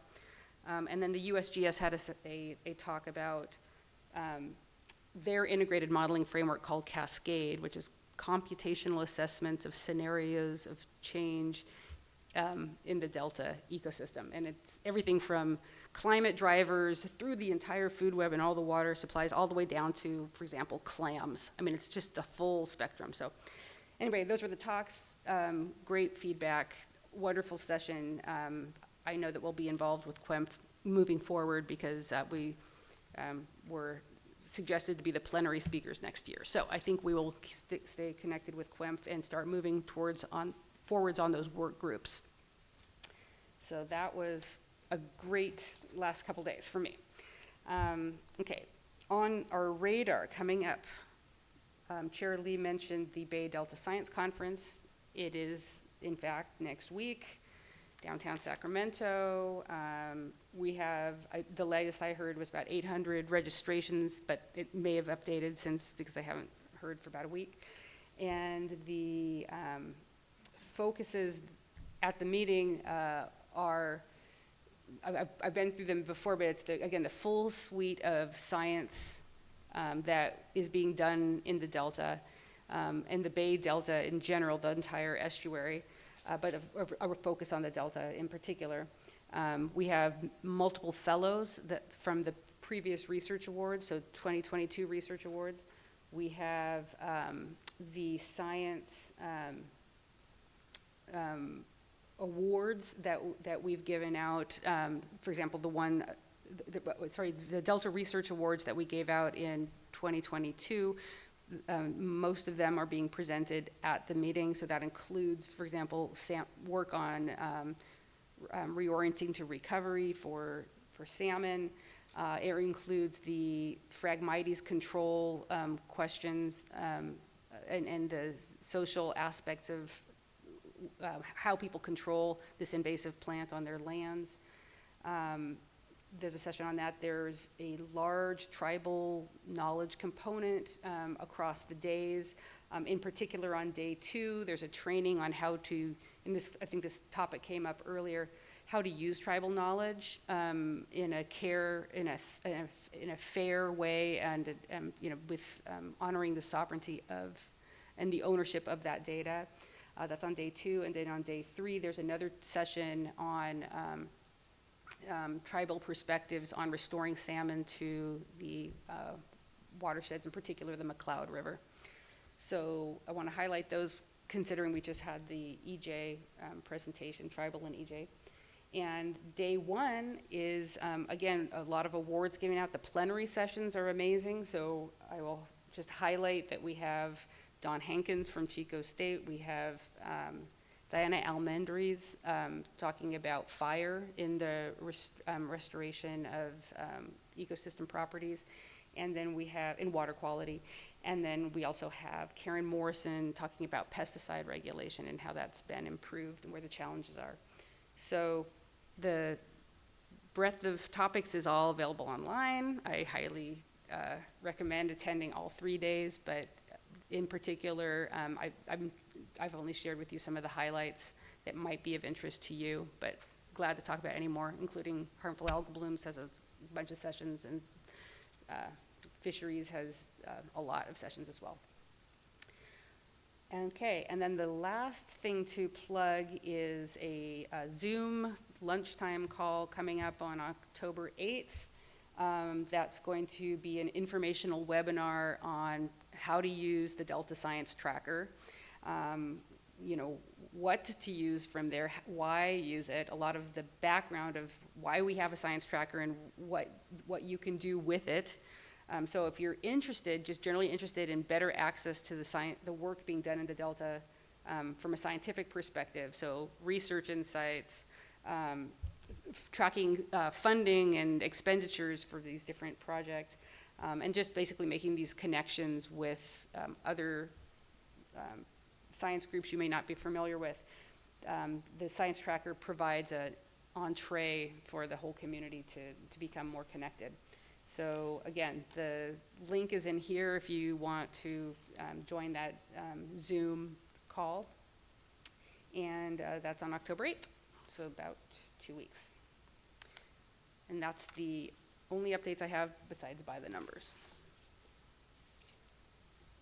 Okay, so let's just look at our data here. So we haven't updated our by the numbers yet to get in our harmful algal blooms. We're going to save that for next month. But what this does show you is the same layout that we've been looking at all this time. And again, a lot of consistency here. So all of the reservoirs are at about average, if nothing, a little bit more, a little bit higher than average. The water flow and quality data, things are looking a lot like they did again in August. One good thing was that, I don't know if you can see for the data at Vernalis, which is where the San Joaquin River flow is being measured, we're out of the red. We're no longer in the red zone. It's gone up from about 800 to now we're over 1,000 cubic feet per second. So the flows there have increased. Maybe through lower crop usage. I'm not really sure why it's increased. I'm not sure for that, but obviously the San Luis Reservoir is fairly high, so there's plenty of water in there. Then we have the diversions, or the exports are basically the same. So towards temperatures, let's just take a quick peek there. Again, the system is holding steady, looking pretty much like the historic 20-year average for all of our sites. No real story there. We have enough water in the reservoirs to keep Clear Creek at about where it's supposed to be, at about 57 degrees, 58 degrees. And the last thing is just to point to, rainfall averages are pretty much what they've historically been, so no real story there. And there's no real big news to report in by the numbers this time around, but perhaps when we look at this in October, we'll have some report out on where we are with harmful algal blooms for the year. And that's about it. Great. Any questions? Yes, Councilmember Burgess. So as we approach, now that we're in fall, what are the models saying as far as El Nino and La Nina and what we're expecting as far as precipitation for this coming year? Yeah, it's we're looking at an El Nino coming in. We're going to swing into one. I think the things are converging on that. So probably a wetter north and a drier south, given the past history of how things get distributed. So it's a projection, but that's where we're headed. Okay. Thank you. All right. Any other questions? Do we have any public comments on this item? No, Madam Chair, we do not. All righty. Thank you. We will move on to agenda item 10, which is our Delta Water Master, whose title my husband thinks is the greatest title in all of state service. Jay Ziegler is going to report for us. Hi, Mr. Ziegler. Hi, Madam Chair, members of the council. Nice to have a chance to talk with you today, if not in person, at least via the web here. So I appreciate the chance to kind of report in. Could we go to the next slide, please? So what I'm going to talk about, as the Delta lead scientist noted, is thinking about the use of OpenET and measuring consumptive use in the Delta. And in particular, I want to give credit to my predecessor, Michael George, for really initiating and all stakeholders' engagement in thinking about the best path forward to measure water use in the legal Delta. And this work began in earnest upon passage of Senate Bill 88 back in 2015. It has progressed through a number of different experiments in what continues as the Delta Measurement Experimental Consortium, administered by the Office of the Delta Water Master. And out of that process, we in 2019, the stakeholders across the Delta essentially came to a conclusion that OpenET represented the most reliable, feasible, and accurate methodology to measure consumptive use in the Delta. Next slide, please. So as the story unfolded, it took a number of years to actually get software alignment integration with the OpenET data set. But in thinking about the current water year and where we're at, is that almost 2/3 of Delta water users, and I really give credit to the Central Delta and South Delta water agencies for both thought leadership and funding an alternative approach to measuring water use in the Delta. So today we're at a point where 2/3 of Delta water users are reporting on the deltaacp.com platform. We are also seeing wider usage of OpenET water use index, looking at how much water plants actually use, and being able to report that data out. And then we have a series of tailored alternative compliance plans that represent the balance. But overall, we have 95% of water users reporting their water use across the legal delta. That is exponentially better than the compliance rate we see at a state level. And in thinking about the 420,000 irrigated agricultural acres across the delta, there are approximately 1,300 water rights users and 3,000 points of diversion. And the reason this methodology became so attractive to Delta water users was really borne out in a study that Metropolitan did in a pilot that they're doing, where they are actually metering their siphon gauges and applying gauges on all of their siphons on the 4 metropolitan islands. And what they found is that it's a cost of $10,000 to $20,000 per siphon to implement that system. And so if you took that across the Delta, across 3,000 points of diversion, you're looking at a cost of $30 to $60 million if we implemented a conventional siphon gauge monitoring system. So that gives you a sense of kind of I think the reason why we had to find an alternative methodology for water data reporting in the Delta. Next slide, please. And so in thinking about where we are today, I think there's a graphical picture that gives you kind of a good sense of overall compliance in the Delta and again, where we are today. Next slide, please. Finally, I wanted to kind of talk a little bit about the Delta Drought Response Pilot Program, and I want to give credit to the Department of Water Resources, Director Nemeth, Tom Gibson, and others that set aside an $11 million program to see what kinds of results we could have across testing across multiple water years in thinking about how we might conserve water in the Delta to benefit in-stream flow and actually show a correlation between water conservation practices. So that could include fallowing of land, could include deficit irrigation, so putting 18 inches of water on corn instead of 36 inches, and it might include crop substitution, so growing a lower water intensive crop instead of a more water intensive crop.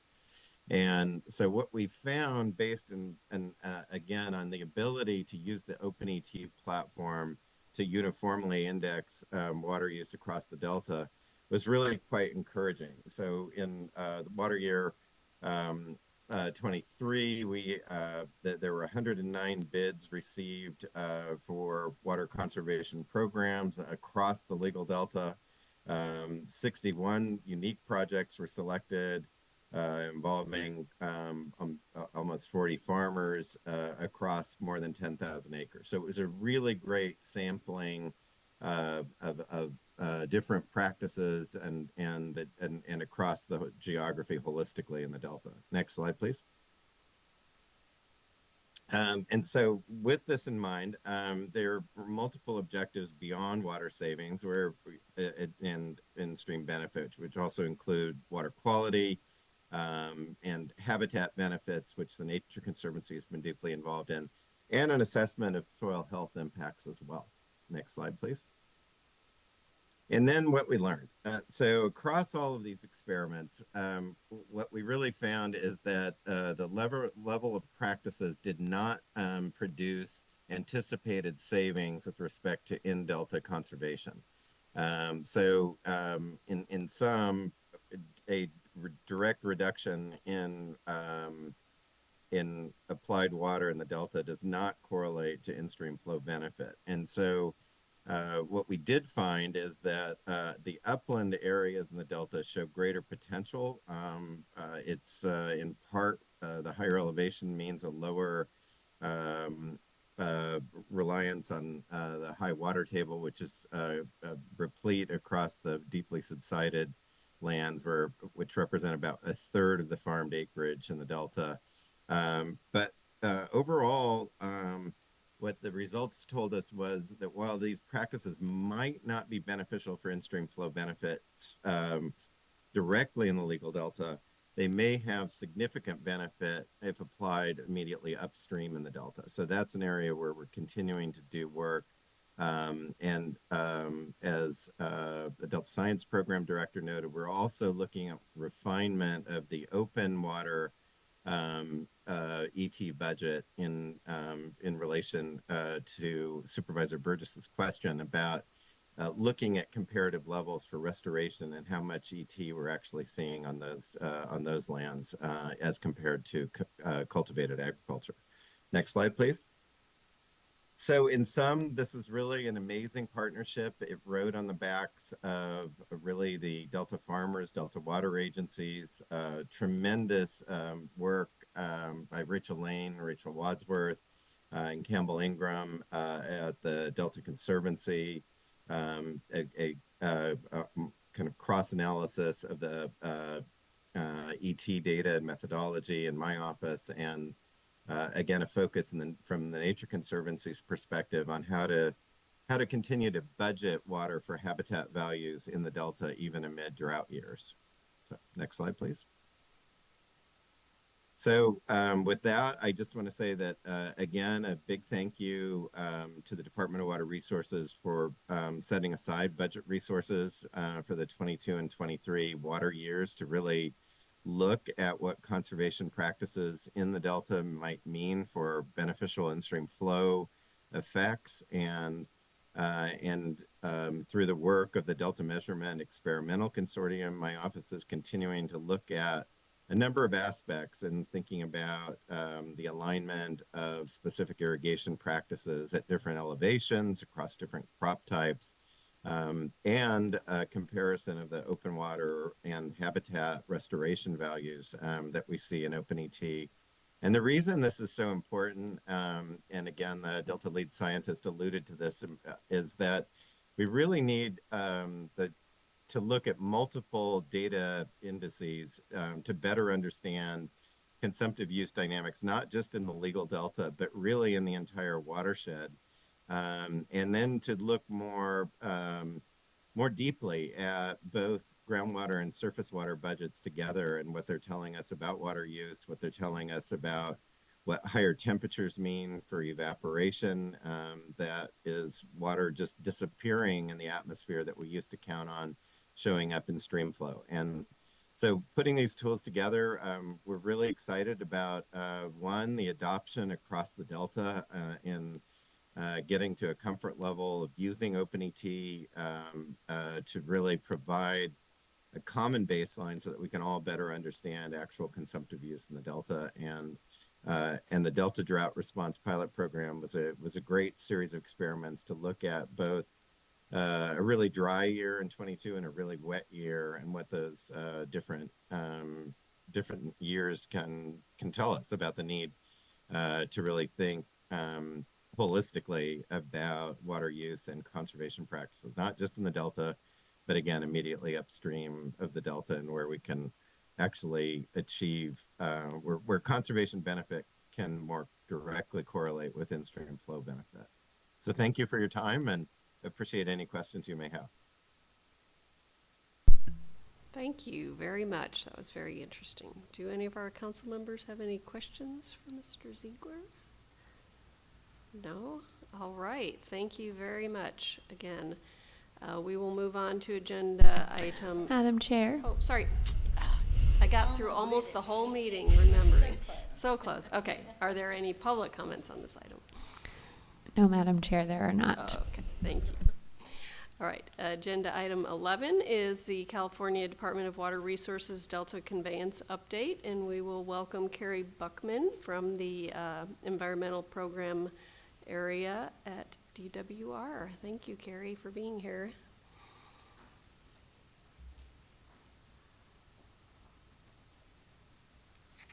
Good afternoon. Good afternoon, everyone. Thank you, Chair Lee, for having me, and to the members of the council. I'm looking forward to my regular update. I'm going to talk a little bit today about the next steps on the community benefits program development and ongoing activities related to permitting and what's coming up next there as well. Next slide, please. So I wanted to start with the community benefits program update. I know that we've seen this probably, I don't know, 1 million times conservatively, but just as a reminder for where we are, some place setting. We are looking at developing a community benefits program as part of the Delta Conveyance Program in recognition that the benefits of the project are received by the state water contractors, but the impacts are in the Delta in an area that doesn't receive direct benefits. And we've worked through CEQA, really through conceptual design as well, and CEQA to try to reduce and mitigate those impacts. But we recognize that CEQA is pretty prescriptive. It doesn't always address all of the types of adverse effects that may be felt by communities. So next slide. So we have developed an idea of a framework of the community benefits program, and actually as we're moving it forward, we've split this out just a little differently than what you've seen before. So the Delta Community Fund is the same. The idea is that this is a grant funding program for a broad array of community prioritized projects in the Delta, and early input from the communities identified examples of different categories could include recreation, water and air quality, public safety and emergency response, habitat conservation, culture and history, economy, infrastructure, education and workforce development, and levee maintenance and improvement. So we're still trying to work out the details of how the program would work, but our current thought is that qualified projects would be funded on a first come, first served basis with technical assistance provided to all applicants. The economic development and integrated benefits we have split into 2 categories. I think in the past when I've talked to you, we've lumped those together, but we are thinking about them these days as 2 different things. So for economic development, the idea is that these are targeted benefits that would be realized through construction of the project facilities, including targeted hiring, job training, and business participation programs.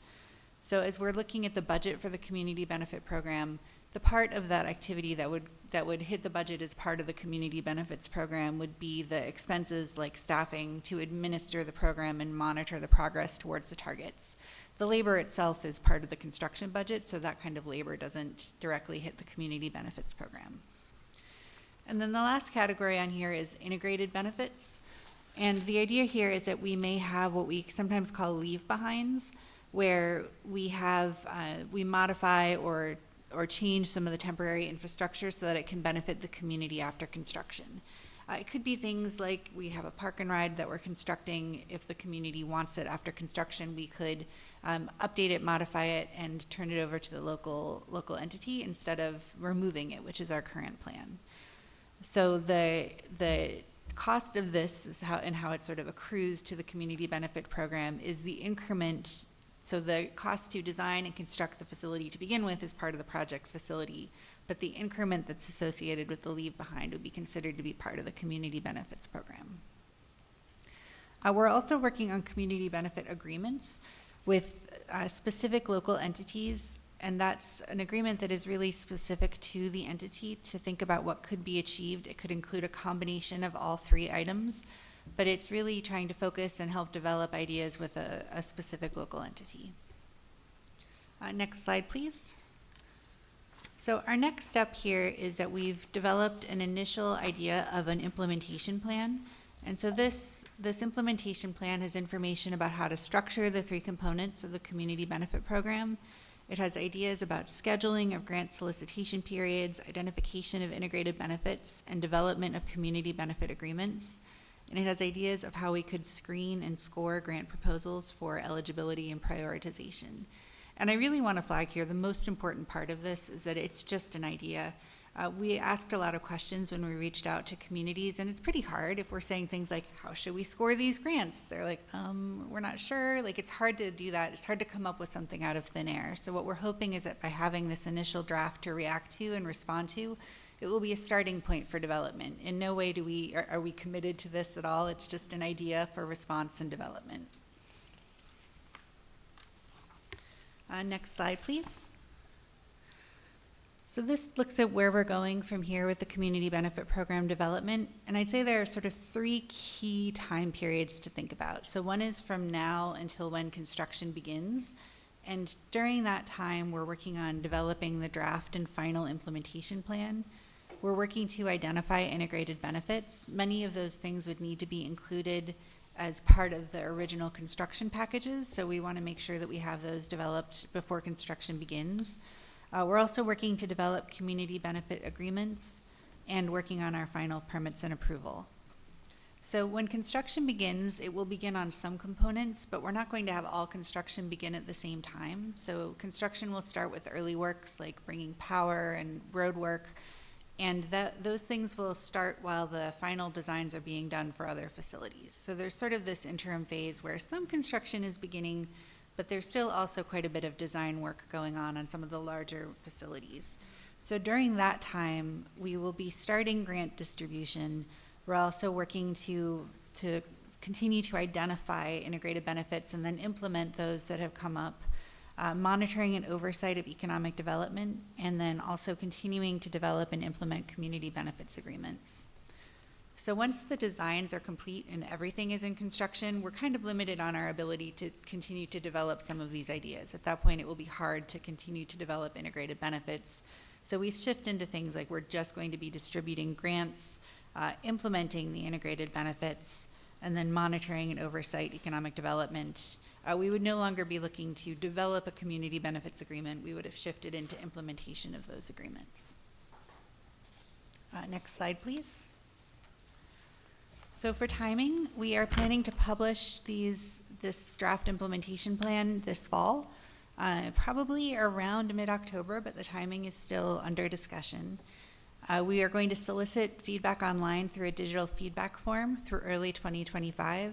We know there are a lot of competing needs for people to review, so we want to give a pretty long review period on this. And then we will compile the comments, update the guidelines, and publish a final version in late 25. Next slide, please. So we're going to reach out in a lot of different ways about the availability of the plan. Coming here is one way to let people know that this is coming. We'll be posting it on our project website. We will send an e-blast. We've got a pretty extensive e-blast email list that will let know about the availability.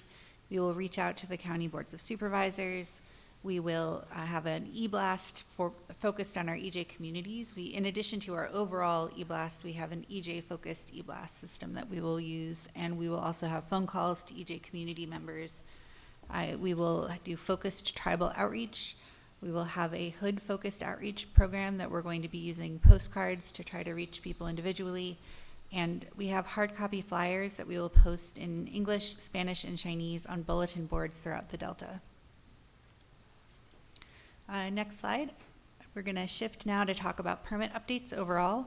So we have a lot of things sort of going on right now that are just making progress, but there's not a lot to report. So just general updates. California Endangered Species Act, we are working with DFW.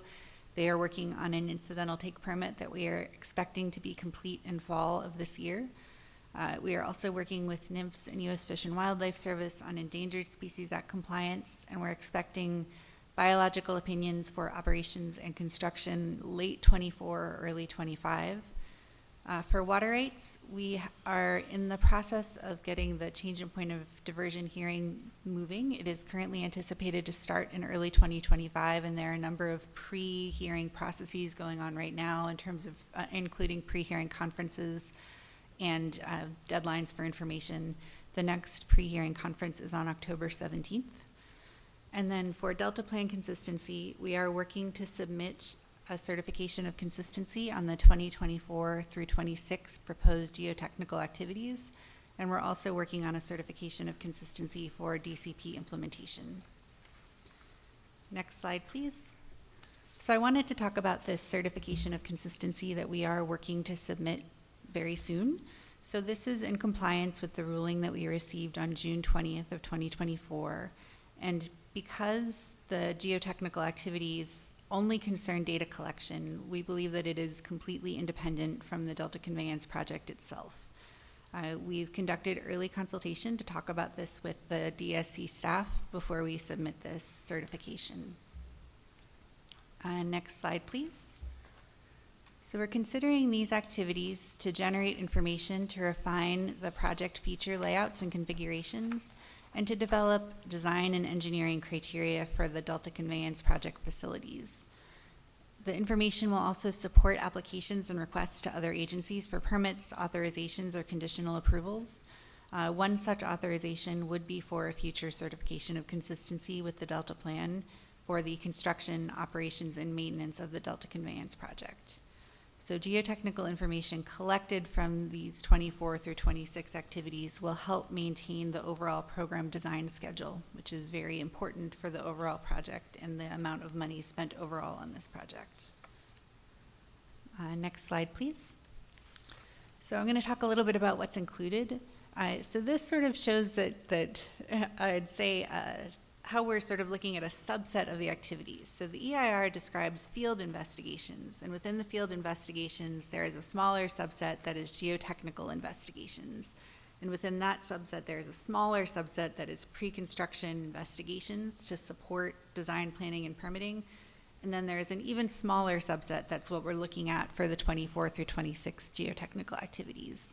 It does not include any work on levees, overwater activities, activities that involve trenching or permanent facilities. Next slide. So it does include borings, borings with water quality testing and cone penetration tests. These are the same types of tests that we've been doing for the past couple of years, but the locations are narrowed in on the facilities that we are proposing to have as part of the Delta Conveyance project. Our earlier geotechnical activities were more broadly focused. So if you look on this slide, it shows a couple of pictures of the activities. So on the right side is a boring machine. So that's what the boring machines look like when they are out in the Delta creating a soil boring. On the left side, it's a sort of a trailer that is a cone penetration test. So that includes the machine that pushes the penetration cone into the ground, as well as the equipment that monitors that penetration. And the work is going to be in Sacramento, San Joaquin, Contra Costa, and Alameda counties, generally along the alignment for the Bethany alignment of the Delta Conveyance project. Next slide, please. So we are planning to post the draft of the certification tomorrow for a 10-day public review, and then we will receive comments, consider those comments, and submit this to the Delta Stewardship Council. This is not the same as the certification for the Delta Conveyance project. The schedule for that remains unchanged from what we've discussed before, so we're looking to that to submit in mid to late 2025. So that brings me to the end. If we want to go to the last slide, I'm happy to answer any questions. Thank you for that. Does anyone have any questions for Carrie? Oh, Maria? Yeah, I just want a clarification on the programs, economic development programs and all that. How do you define the areas where, is it on the basis of a needs assessment, or what areas would have that? Or it's one area for all of it? So I think that is something we're still open to considering. I think that generally we want to focus on areas that are in or near where construction activities would occur. But I think we're open to the idea that, for example, there were some programs suggested during scoping that were like education programs, and those don't necessarily need to be confined to the areas immediately around a construction area. So I think we're open to some creative thought on that. Sure.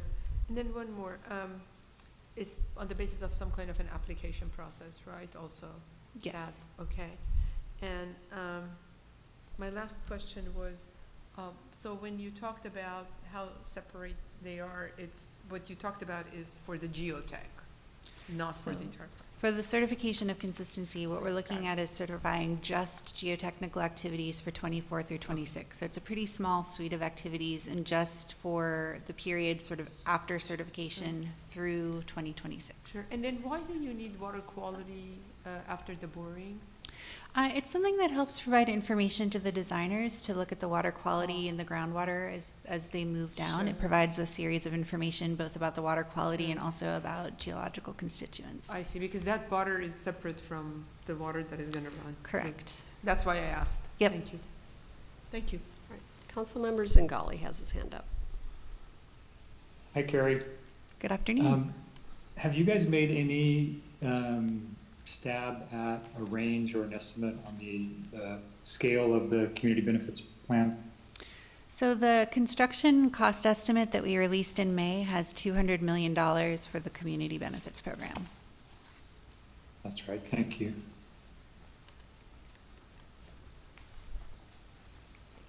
Okay, and sorry, and Councilmember Burgess, I'm making notes here. Hello, Carrie.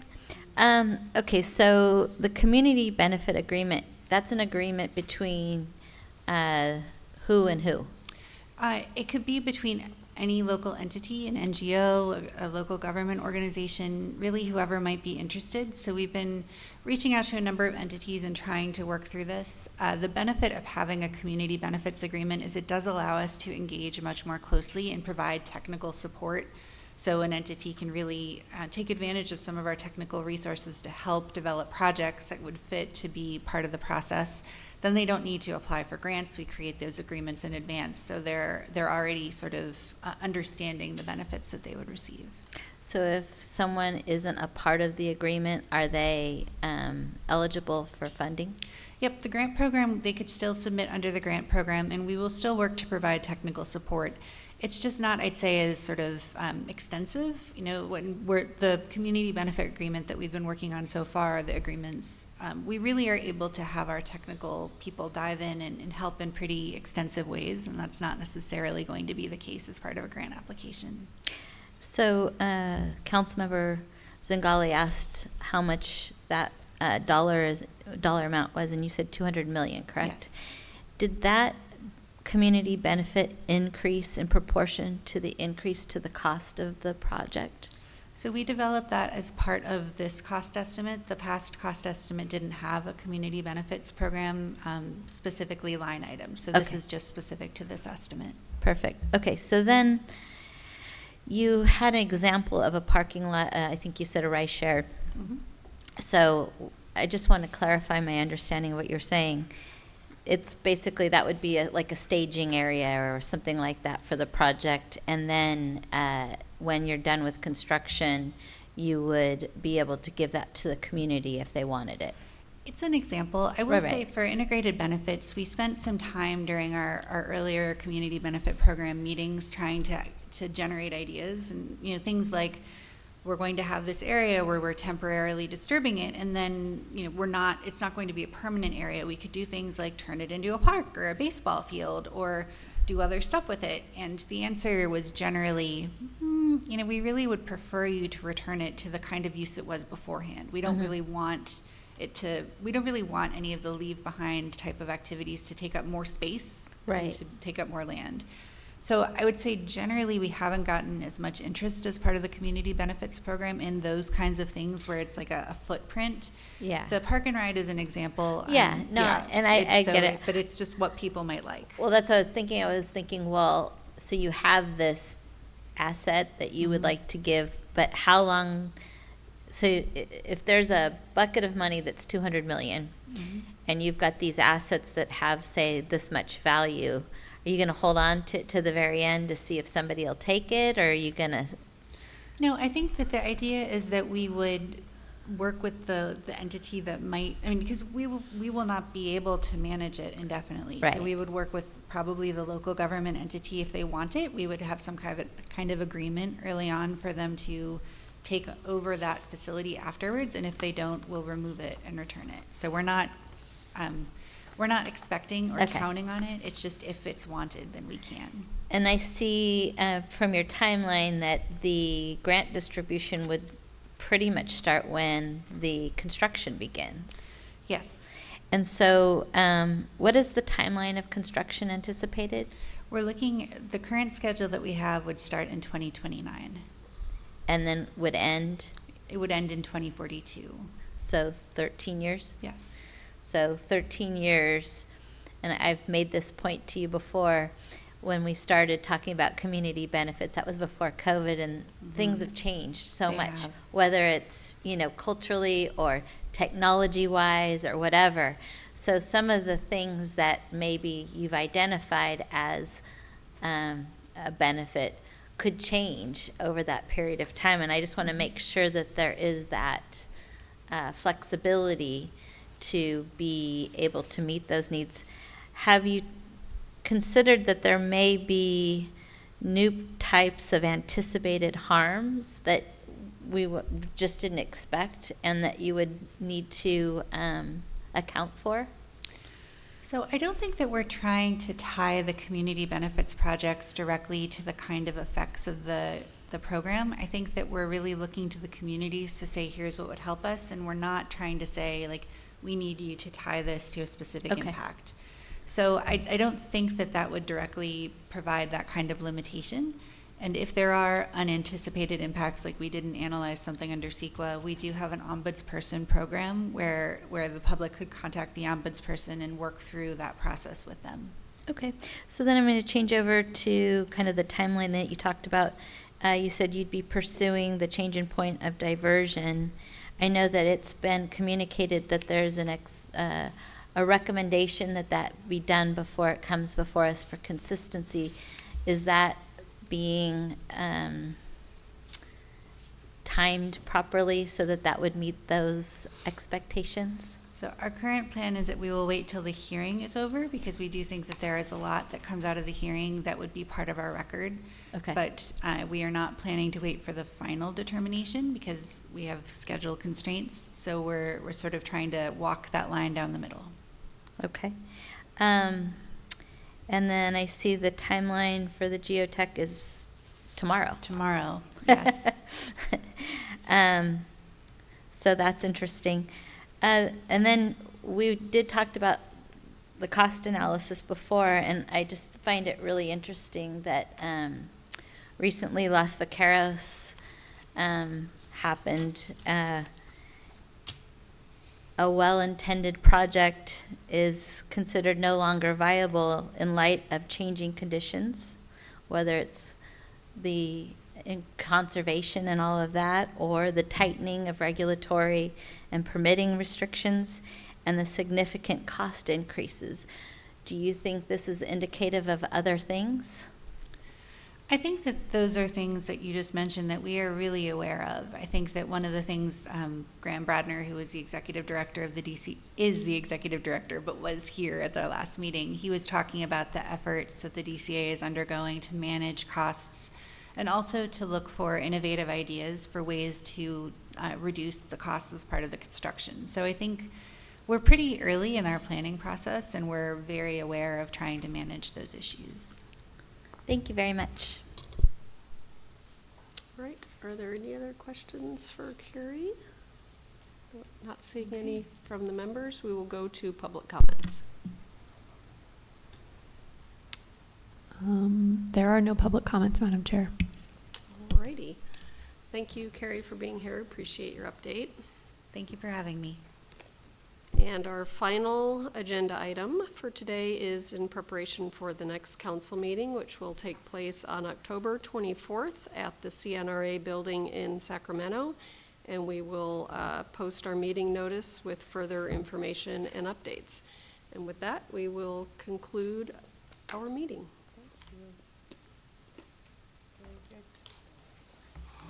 Thank you guys for all your work on the offsite as well. Appreciate it. Thank you.